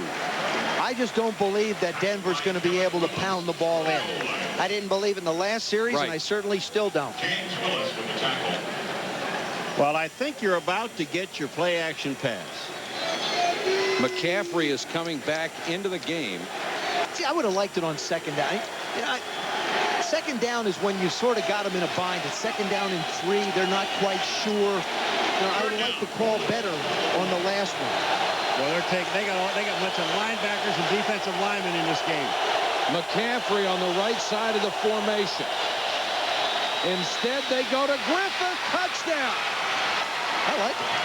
Man, to me, and you know, you may as well try and run it the first time and come on back with it at some point. The first time that Howard Griffith has touched the ball tonight and gets his first touchdown catch of the year, and boy, was he wide open. When you've got aggressive linebackers, watch Anthony Simmons. You saw him before. See him jump up? He just gets caught in the wash. He's responsible. Dwayne Carswell just releases outside of him, becomes almost a natural pick, and the fullback's wide open in the flat. When a guy is that wide open, both the quarterback and the receiver are saying, please, please, please. Elam with the point after. And the Broncos have stunned a sellout crowd here in Seattle. This team started the second half down 10-0. They are now up 17-10. What they've done, Mike, is I really believe they've made a statement to the fact that they are the defending Super Bowl champions and that the character of this football team will rise to the occasion. This is something Mike Holmgren and I were talking about on the field before the game. You know, I said that Green Bay game was a big game because you were going back, but the Packers really are not that good a football team this year. This is a chance to find out how good your ball club is. Well, you know, Chris Miller told us yesterday, and so did Bill Romanowski. We're asking about all the injuries and all the guys that are out. And we go through that list again, but we don't have to. The thing about it, what Chris Miller said, the most amazing thing about this football team is everybody that's behind these people know that they have to step up and play. And this is what they've done. They've all stepped up to play. Look at Miller's numbers in the second half. Since he threw that pick, he is perfect. 93 yards, his first 2 touchdown passes in 4 years, and he has his team on top. Miller is playing because Brian Greasy is hurt, because Bubby Brister is hurt. And boy, is he coming through for him. Amon Green has a seat. The kicker to beat. Elam slowed him up so that Detron Smith could make the tackle, but it's a return of 51. You know what I like what Amon Green did at the end of this thing? I mean, he sits and waits for all the blocks in the wedge, and the wedge gives him the blocks. Once he breaks it to the outside, and I know it's Elam the kicker, but watch Amon Green up the middle. Now he's going to wait and get back to the outside, but watch him attack the kicker. He knows I can't fool around. I've got to get as many yards as I possibly can. Elam does a great job. You know, it's really not a surprise because Pete Rodriguez, who's the special teams coach of the Seattle Seahawks, is considered one of the best in the league. And you've got to figure his guys are going to make a play somewhere. Galloway is into the top of your screen. Kitna under pressure again, and that ball looked like it was either the ball was tipped or Kitna's hand was hit as he let it go. Is there a reason why they don't throw a little hook pass to Joey Galloway? Because the corner is off like 10 yards, and then he's backing up another 20 yards, and Joey Galloway's just coming off and running down the field. Hold on, Trigger. Yes, there is a reason. Because it wasn't called. I personally think what would even be a little bit better would be to move Kitna out of that pocket. We saw him sprint out a couple times. The heat looks like it's coming up the middle right now. If you want to get him someplace, get him to the perimeters. Get him outside a little bit. 2nd and 10. Can the Seahawks take advantage of the big return? Kitna complete down to the 25-yard line to Sean Dawkins, but there is a flag on the play, and it looks like it's coming back. Brian Habib, number 68. Darius Johnson made the tackle. Holding.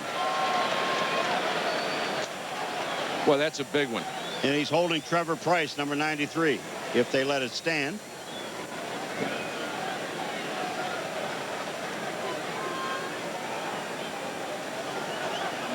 Well, they're enthralled, aren't they? They're just waiting for Ed Hockley to announce his decision. Takes back a big play. Would have been a first down at the 25. Holding, offense, number 68. 10-yard penalty. Repeat, 2nd down. Number 68. There's the big spot on our Super Straighter. Number 93 coming up. Trevor Price, he's just hanging on. They tackle him. You have to admit, though, that was a nice tackle. Yeah, but I don't think Mike's going to appreciate Holmgren. He certainly is not appreciative of a tackle there. Instead of a 1st and 10 at the 25, they're back at their own 48. Here's the screen to Waters. Flag is down as that ball hits somebody in the back. 2 flags are down. Oh, this one's probably going to be on Christian Fourier, and he was grabbing Neil Smith. Even on a screen, they're getting holding penalties. I don't think Ricky Waters even turned to look at the ball. It came a little before he was ready for it. Well, the defense makes you do that.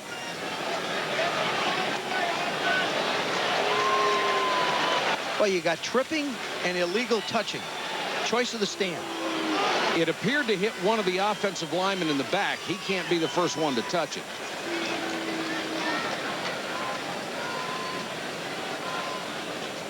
And the Seahawks are going in the wrong direction.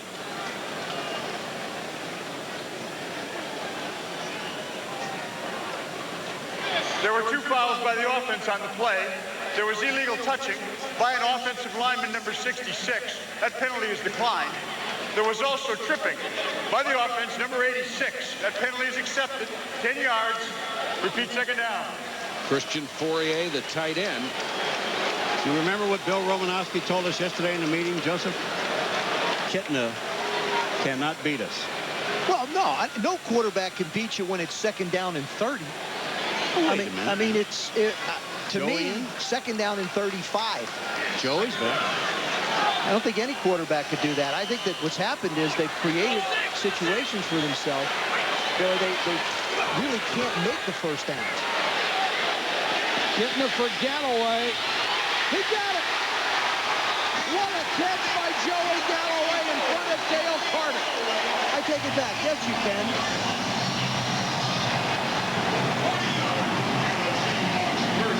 Now, Minnesota, in the Minnesota game, Denver had a very similar situation. I believe it was 3rd down and 39 or something like that. And they wind up giving up a bunch of yards. Look at this.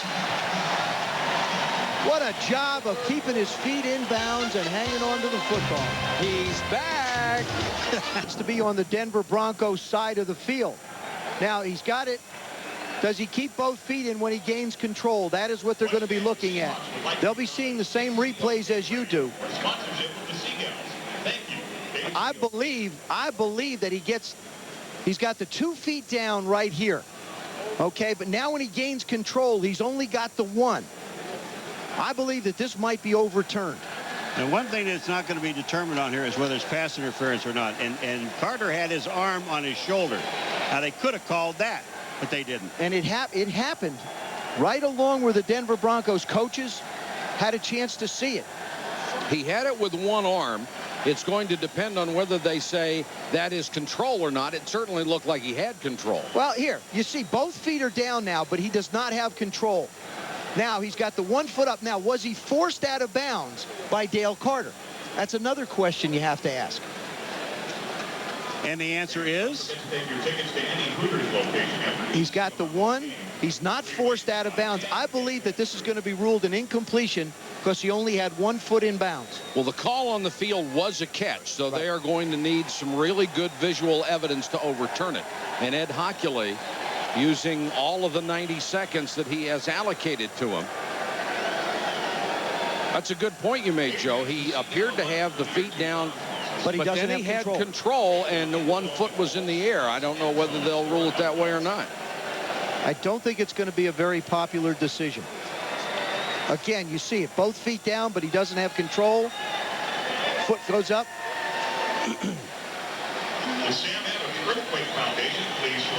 The verdict is in. All right, Ed. After reviewing the play, the ruling on the field stands as called. The player caught the ball with both feet in bounds.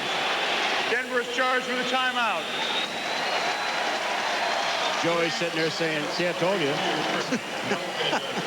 I think it was very close. I do, too. I agree with you. I don't think he had control of the ball when he had control. The other thing was Dale Carter being there, and I think that's the point that you made. Was he forced out? If they feel he was forced out, then it's a catch.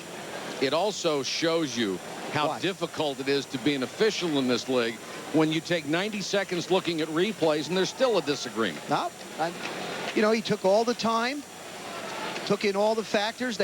Some great camera work by our people, giving you a chance to look at it. They don't use the boot black anymore, do they? Well, you know, it's a chance to make up for some of the lost money. I never quite thought of that being an advertising place on your body, but you know, whatever it is, it works.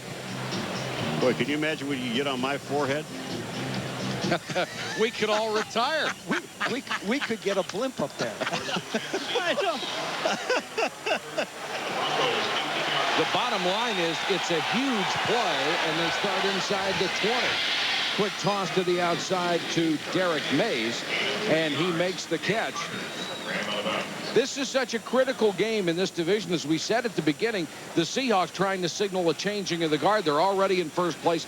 Denver just desperate to stay alive, and they're playing like it. I love what I'm seeing from Denver, and Bill Romanowski said, hey, so what? We're missing all these players. We still have to play, and they are playing very well. I like the fact that the Seahawks have made a play. They've made a big play. They came out on this last play, moved Kitten out of the pocket a little bit. To me, it looks like they are rising to the occasion as well. 2nd and 7 for the Seahawks.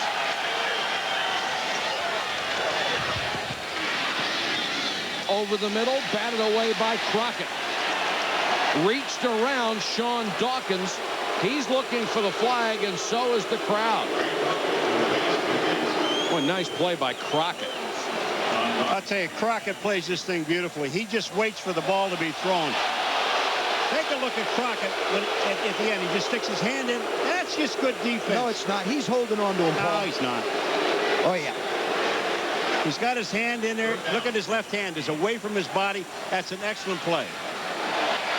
I had last word. That'll bring up 3rd and 7. That's the way we usually settle it. Getting under pressure again. And he throws it to a lineman, and that should be an illegal touch. Yeah, it doesn't matter where you point. You know, John's trying to point towards a receiver, but you can't hit Brian Habib in the chest with it. Habib catches it, and it's like, get out of here. Oh, no. Then he remembered the rule. I don't want it. Intelligence took over from instinct, and he got rid of it. Watch this. The pressure comes in. Trevor Price putting the pressure on. Now look to the right of your screen. Kitna tries to throw it, and Habib's got it, and then he tries to get out of here. Number 66, that penalty declined. There was also intentional grounding by the quarterback, number 7. That penalty is accepted. 10 yards from the previous spot, and a loss of down. Brings up 4th down. That's why that's such a huge call. It's not only the yards, it's a loss of down. So now they're going to have to try a long field goal. Number 2, Todd Peterson. That is a crushing penalty. Twice tonight I've seen John Kitna make decisions that were poor that he hasn't made before. When he rolled out, threw the interception on 3rd and very long. And this one here, it seems like the pressure is flustering him. He just isn't set. He's not comfortable. He doesn't even know where he wants to throw the ball away. Todd Peterson, who connected from 35 yards out earlier in the game, will try one from 43. Joe, you had an opportunity Friday to talk to both kickers, didn't you? Yeah, we visited for a guys. while. Kickers are always a very unique person. People have conversations. They love the new balls. Sure they do. Yeah, they're just thrilled with them. Those ones with a special K on them.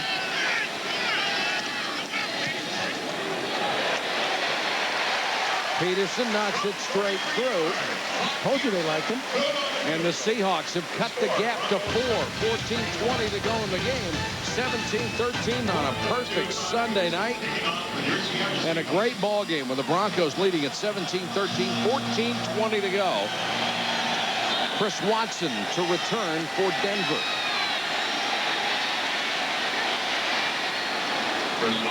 To the 30, where Max Strong, the fullback, brought him down. You know, this entire second half, Cortez Kennedy has been double teamed, but you want to look at some agility and mobility. Watch Cortez, number 96. Watch him step over the mark through the guard and make the tackle. Now watch this. Cortez taking on a double team and enabled Simmons to make the tackle. And here's the other thing he does. Now he takes Larry back to the runner and goes back and makes a tackle in the backfield on the runner. Now that's strength. And athletic ability. 5 tackles tonight, 2 behind the line of scrimmage. They've only gotten 3 yards on 5 runs at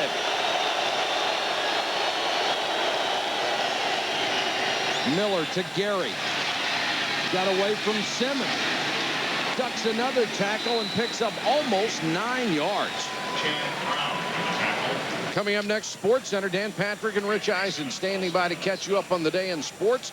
NFL Week 10, the Dolphins, an endangered species in Buffalo. Peyton knows his place, our Sunday conversation, and a champion is crowned in NASCAR. Followed at 12:30 a.m. Eastern by NFL Primetime. Chris Berman and Tom Jackson, all the highlights. What a terrific job Peyton Manning has done in Indianapolis. And what a terrific job Tom Moore, the offensive coordinator, has done with all those young stars. Chris Miller this half is 10 for 10. And Olandis Gary pounds out to the 45 for a first down. Simmons with the tackle. The Denver Broncos with an amazing streak here. They have won 15 straight on the road when they lead at the start of the fourth quarter. It's hard enough to win on the road at all. The brutal schedule that they have faced this year as defending Super Bowl champions That's the draw you get, and then all the injuries on top of it. Well, they're just showing you tonight why they were Super Bowl champions a year ago.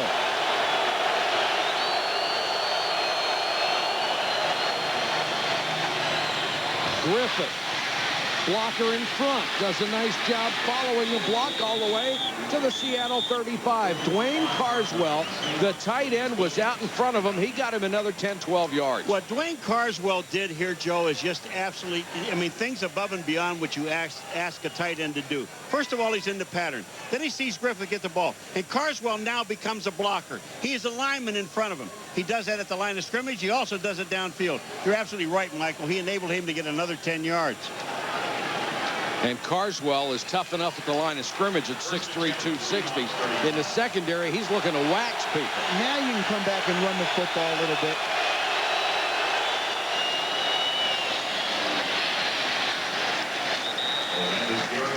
James Willis, the backup linebacker, makes the tackle. I'll tell you, they should be able to make every tackle at the line of scrimmage, because on every single play in this second half, they have double-teamed Cortez Kennedy. And they're double-teaming with the center and the guard, Dalen and Schlereth. Or they're going, I mean, when you double-team that guy, somebody's got to be free. Yeah, but you double-team him, wouldn't you? I'd start double-teaming when he comes out of the locker room. Especially with Sam Adams out of the lineup. 2nd and 9. Here comes the blitz. Griffith, great block to pick it up. Chris Miller gets out of bounds. Gary also threw a block in there to give Miller some extra time. That's what I'm saying. There is no reason why Chris Miller should be able to stand back there in that pocket and throw the ball when you're taking 2 of your best linemen on one guy. Well, it is if your other offensive linemen are doing a good job one-on-one, like Dan Neal and Matt Lippis.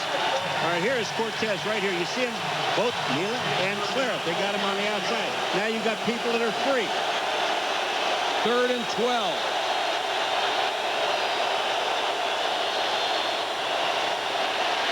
Gary hit in the backfield, Matt LaBounty. The first time we have called his name tonight, starting in the place of the injured Michael Sinclair, comes up to make a big play. Everybody has a job to do, Joe, and his job was to stay outside. And he did it. The last 2 plays, they have lost 6 yards, taking them out of field goal range, and Ruin will come on to punt. A field goal would have been huge here. It takes it back to 7. I believe that was a call made by Gary Kubiak and Mike Shanahan that says our defense is now controlling this game, and we're going to play field position with you. Ruin trying to hang it high. Rogers signals fair catch, lets it go. And a tough break for the Broncos as it kicks into the end zone. A punt of 40 yards. Darius Johnson was down there but couldn't get a hand on it. These overhead shots provided by the Southwest Airlines aerial cam high above Seattle for ESPN's Sunday Night Football. That otherworldly looking structure is the Space Needle. Seattle takes over at its own 20. Kidner under pressure again. Throws complete to his fullback Reggie Brown, his first catch. Second half has been a tale of 2 quarterbacks. John Kitna on 3rd and very long, trying to force the ball up the field in his own end, gets it picked off. Chris Miller, on the other hand, manages to find Ed McCaffrey in a mismatch on Chris Canty. Winds up with 6, and then the little play action, and let me drop it in your bucket to Howard Griffith. Drop it in your bucket. I love when a guy's that open. Seattle has only run the ball twice in this half for a net 2 yards. Kitna to throw again, and a strike to Dawkins. Into Denver territory, he beat Ray Crockett for 27 yards. Give me time, and I can complete a pass. Little play action buys Kitna just a little bit more time and allows him to slide in the pocket. Watch the outside receiver is going to come across the formation. Sean Dawkins pushes it up, works inside as Mays clears for him. They wind up with a big pickup. First and 10 at the Denver 48.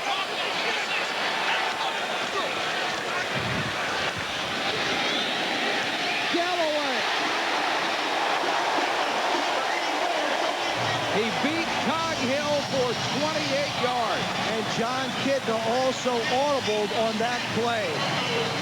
He sees how far the corner's playing off Joey Galloway. Look at how much room he gave him. Now he just breaks to the post, and he can't get there. What a catch. Yeah, all right, that's a catch. Now let's watch what happens up front, folks. Watch the time that Kitna has to throw the ball and the lane that you talked about earlier in the game. When he has that much time in that lane, but that is a spectacular catch. Galloway had to go behind him. Has Joey Galloway made a difference? 4 catches, 88 yards. Waters hit at the line of scrimmage. Al Wilson and Monte Rager. Well, Romanowski and Mike Shanahan told us yesterday, we're going to take the running game away and force Kitna to beat us. Now, they have taken the running game away from Seattle. I mean, Seattle was throwing the ball in the third and midway through the third quarter, Joe, because they were behind. Right. But they still took the running game away even in the first half. No, I think if they're going to be effective against this defense, they're going to have to throw the ball, because I think they're going to keep coming after him. Kitna to Dawkins, touchdown.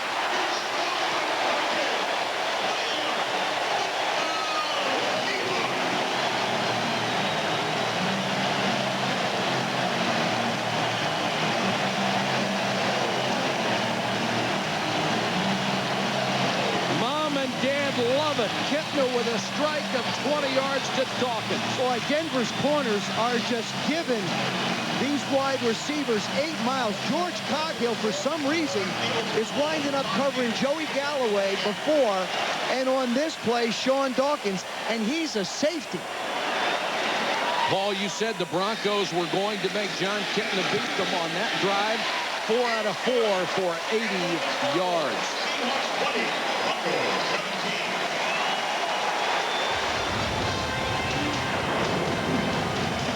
John Kitna, the touchdown pass to put the Hawks back ahead. His dad, Martin, loves it. 7:19 to go. Seahawks have regained the lead over the Broncos, 20-17. It is bedlam in here. Chris Watson from the 8.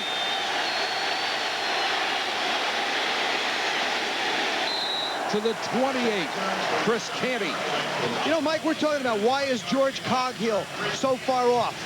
That's Ray Crockett, that's Cadrez, that's Coghill, okay? What happens is on this play, he's supposed to be back in the middle. The linebacker is supposed to be back there. The corner's rolled up, the safety's there, but what he does is he winds up coming down into the flat, and by doing that, you see Ray Crockett saying to him, why aren't you back in the middle? That was a blown coverage by the Denver Broncos. That's why they got the touchdown by Sean Dawkins. Sorry, I can't hear you. It is deafening.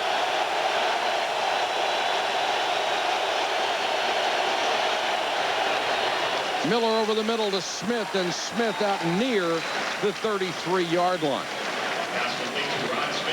Coming up next, Sports Center, Dan Patrick and Rich Eisen bring you up to date on everything, including the NFL Blitz, the Cowboys against Brett Favre, our Sunday conversation with Peyton Manning, and the Heats against the Knicks. We have fireworks in the Garden.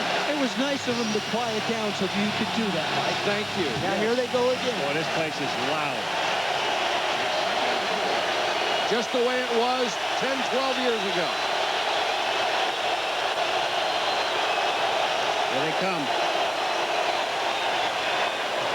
What a catch by Smith. He went down off the top of the turf and just yanked the ball up. This is why he's a Pro Bowl receiver. Instead of trying to go down and get his arms under it, he stays on his feet. Watch him scoop this. He just scoops down. Look at that. And manages to cradle it into his body. Watch this. The old scoop. Up, in. That's a terrific reception. And what a great job he did selling the deep pattern. He was at full speed, really slammed on the brakes and was able to catch it. And there may be a challenge to this one. Miller has hit 13 straight passes.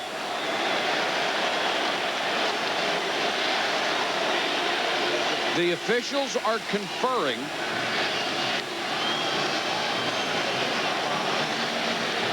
From our standpoint, clearly a catch. Pass is complete. First down. We knew that, Ed. Thank you, Edward. Had to check with 3 guys. I wouldn't stop blitzing. First down at the 40. We are under 6 minutes to go. Here they come. Gary on the draw, breaking tackles, turned a 3-yard loss into a yard gain. In his first 6 games as a pro, Olandis Gary now has the most carries of anyone who has ever played this game. And look at the other rookie, Edgerrin James, only 1 behind him. Well, I'll tell you, talking to Olandis Gary yesterday, what a pleasant young man Isn't he? Huh? He is, but you know, Paul, you talked about continuing to blitz them. I think you have to be careful here going after them, because if they run a play action, you still got Rod Smith and Ed McCaffrey outside. Miller wide of Gary. Chad Brown was covering him. There's a flag down.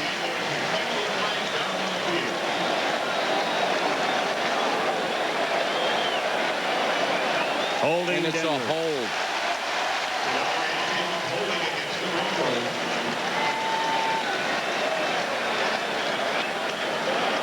Holding. Offense number 70. 10-yard penalty. Repeat, second down.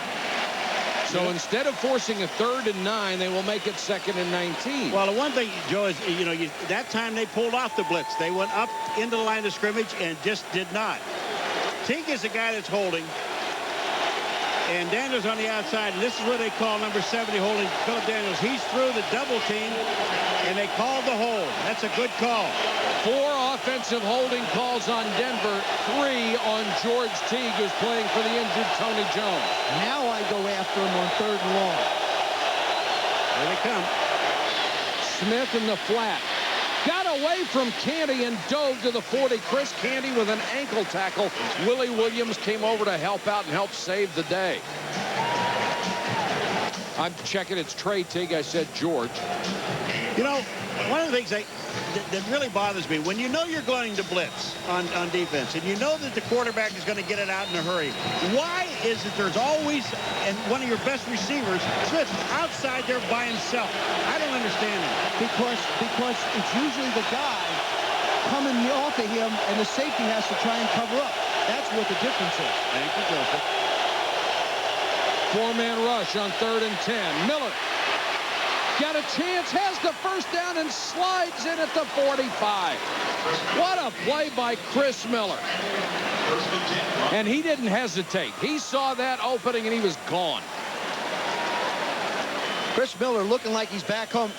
Also, you see him taking that mouthpiece out. That's something he's added for the concussions. He's probably the only quarterback in the league that wears them. You're right, Paul. Look at that. Right up the middle. He sees it. He glances to the sidelines to see where the first down is, and then he hits the turf. Longest run from scrimmage by either team tonight. That 14-yarder by Chris Miller. There hasn't been much for Olandis Gary. His running average tonight around 2.5 yards as they have been laying in wait for him. Terrell Davis, who blew out his knee. They expect him back for mini camp, certainly training camp, from that ACL injury. They've had 4 of those to starters. This is where the chess game between Jim Lind, who we saw before, Mike Shanahan, and Gary Kubiak is going on. If they come after Chris Miller again, do you get the one-on-one matchup you're looking for? McCaffrey at the bottom of the screen, Smith at the top. Miller to Carswell, and he couldn't hold it. Excellent coverage by James Logan, who was all over. One of the problems, when we did the Oakland game here earlier this year, the problem they felt, that Seattle Seahawks defense felt, was they missed a lot of communication on the defensive side of the ball because of the noise here trying to disrupt the other team's offense. So all week, they've had these loudspeakers about this loud going in their dome while they were practicing so that the defensive guys could work on hand signals so they wouldn't have a problem with their communication. Denver only has one timeout remaining. This could be a critical series for them. They might have to go for it, and they just used the last timeout. 2:51 to go. Seattle with a chance to get a full 2-game lead back. If they win tonight, they go to 7-2. Denver has to win to go to 4-6 and keep its hopes alive of running the table in order to get back in the playoffs. It is 3rd and 10. Denver has no timeouts left. They're probably going to be forced to go for it on 4th if they need it. I think they have to, Mike. They're basically in two down territory here to try and pick the first down.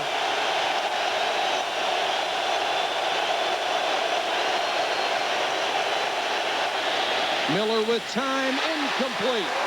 Intended for Chamberlain.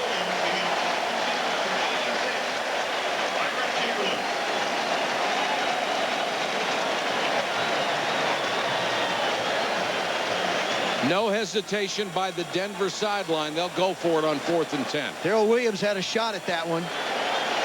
Now, the last time, Joe, they put McCaffrey in motion to try to free him up. I think what you do is you try and, I don't think motion solves anything because it's going to take too long. What you do is you work to a slot side. You've got Rod Smith is in the slot. And you also have Billy Miller outside and Rod Smith. Bring McCaffrey over. Try and put the ball in the hole in the middle to McCaffrey. Blitz is coming. Incomplete. Somehow it got through and was almost caught by Chamberlain. You know who did the job? I'm telling you, Cortez Kennedy. With a double team on him, he was right in Miller's face. Cortez Kennedy has one shot left. And, you know, you talk about sucking it up and going one more time. Watch 96. Here comes Cortez. Schlereth's got him, supposedly. He takes Schlereth all the way back to the quarterback and forces that sidearm throw. You'll also see Chad Brown back there almost making the interception. And John Kitna knows they just slammed the door on the Denver Broncos. At least, well, they haven't locked it. They've slammed it. Mike Holmgren's football team has grown up, and that man has sold himself out as much as he could tonight. Denver cannot stop the clock. The 2-minute warning is the only thing that will. Waters makes sure he doesn't go outside. So he'd be forced out of bounds. Remember what he told us before this year, Joe, and he said, if this team needs to win with me not being here, then I'm willing to leave. He said, I want to see this team win. This guy is something else. And you put it exactly right. It was totally unselfish. He's been frustrated for years not being able to make the playoffs. But he said, they can still get something for me to help this team. If you need to trade me, trade me. And you look at his numbers, 5.5 sacks from a tackle whose job it is to keep people off the linebackers, as well as the 2 interceptions. You see, last week I commented that Rich was doing it and Dan wasn't, so Dan was really working hard on it tonight. We appreciate it, guys. If Seattle does not get a first down, Denver would get the ball back with maybe 30 seconds to go, but Ricky Waters trying to put an end to that. Let's go to Solomon Wilcott. Solomon. Yeah, Mike, the noise level here inside the Kingdome tonight has been deafening. Right now, I have a decibel meter, which measures the noise level here inside the Kingdome. On the 3rd quarter touchdown by Sean Dawkins, well, the levels reach 110 decibels. It's equivalent to a power tool. On the interception in the 2nd quarter by Kerry Joseph, well, the levels reach 115, equivalent to a guitar amplifier. The touchdown by Derek Mays, it reached 120 decibels, Mike. Tell you what, you can't hear anywhere in this play. 3rd and 3. The clock will continue to run as they do not get the first down. They will let this one run all the way down, Paul, before they punt. They're very quiet when the offense gets the ball. Yes, they are. Very respectful fans. Yes, well, this is really where the 12th man started. Out here they had the wave and everything in this dome was really the first place that you really appreciated the fact of how loud things could get. This would be the first time since 1984 that Seattle had been able to start the season 7-2. You don't think Mike Holmgren has made a difference? It has been enormous. He's one of the guys who you know when he goes somewhere, it will turn around in a heartbeat. He just knows how to win. And now he is in control of everything as the general manager and the head coach.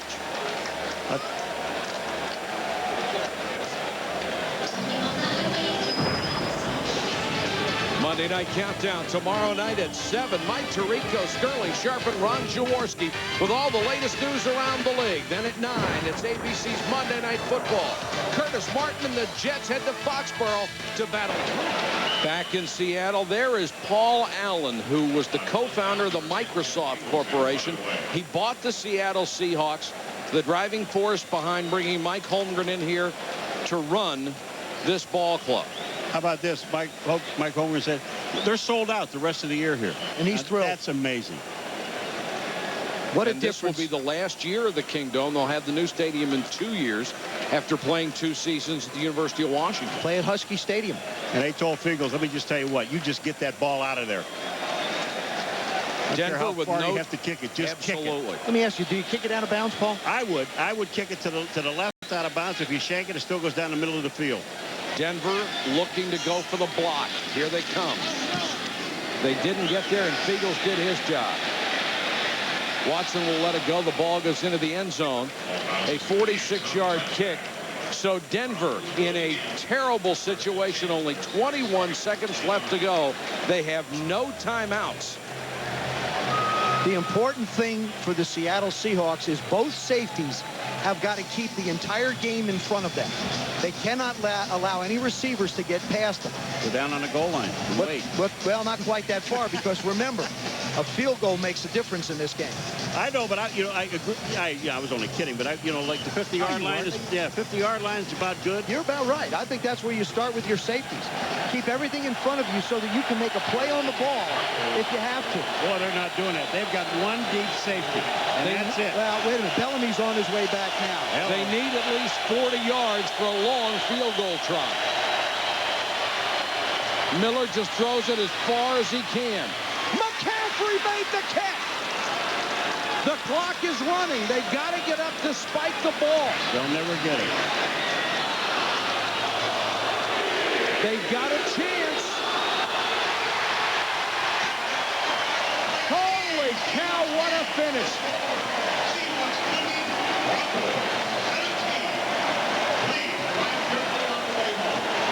Wow. Wow. They just couldn't get there in time after Miller hung it up and McCaffrey made another huge play. The problem you run into it, even with that much time on the clock, with 25 seconds, is it takes everybody so long to get down the field. Watch. They're on the 20-yard line. Now, the offensive line is blocking. They're blocking. They're back around the 10-yard line. Ed McCaffrey makes this play 40 yards down the field. Well, I don't know too many offensive linemen who run 40 yards in under 11 seconds. If they could have made it to spike the ball and stop the clock, as you see Chris Miller's disgust with not being able to get there, it would have been a 56, 57-yard field goal try for Jason Elam. And remember, he's the guy who tied Tom Dempsey's record last year, 63 yards. He'd have had a shot, and John Kitna's family just loved it as much as Chris Miller hated it. He came so close to a shot for his second win as a starting quarterback. Our final score, the Seahawks 20. Leslie Visser. Hi, Leslie. Back deep, Napoleon Kaufman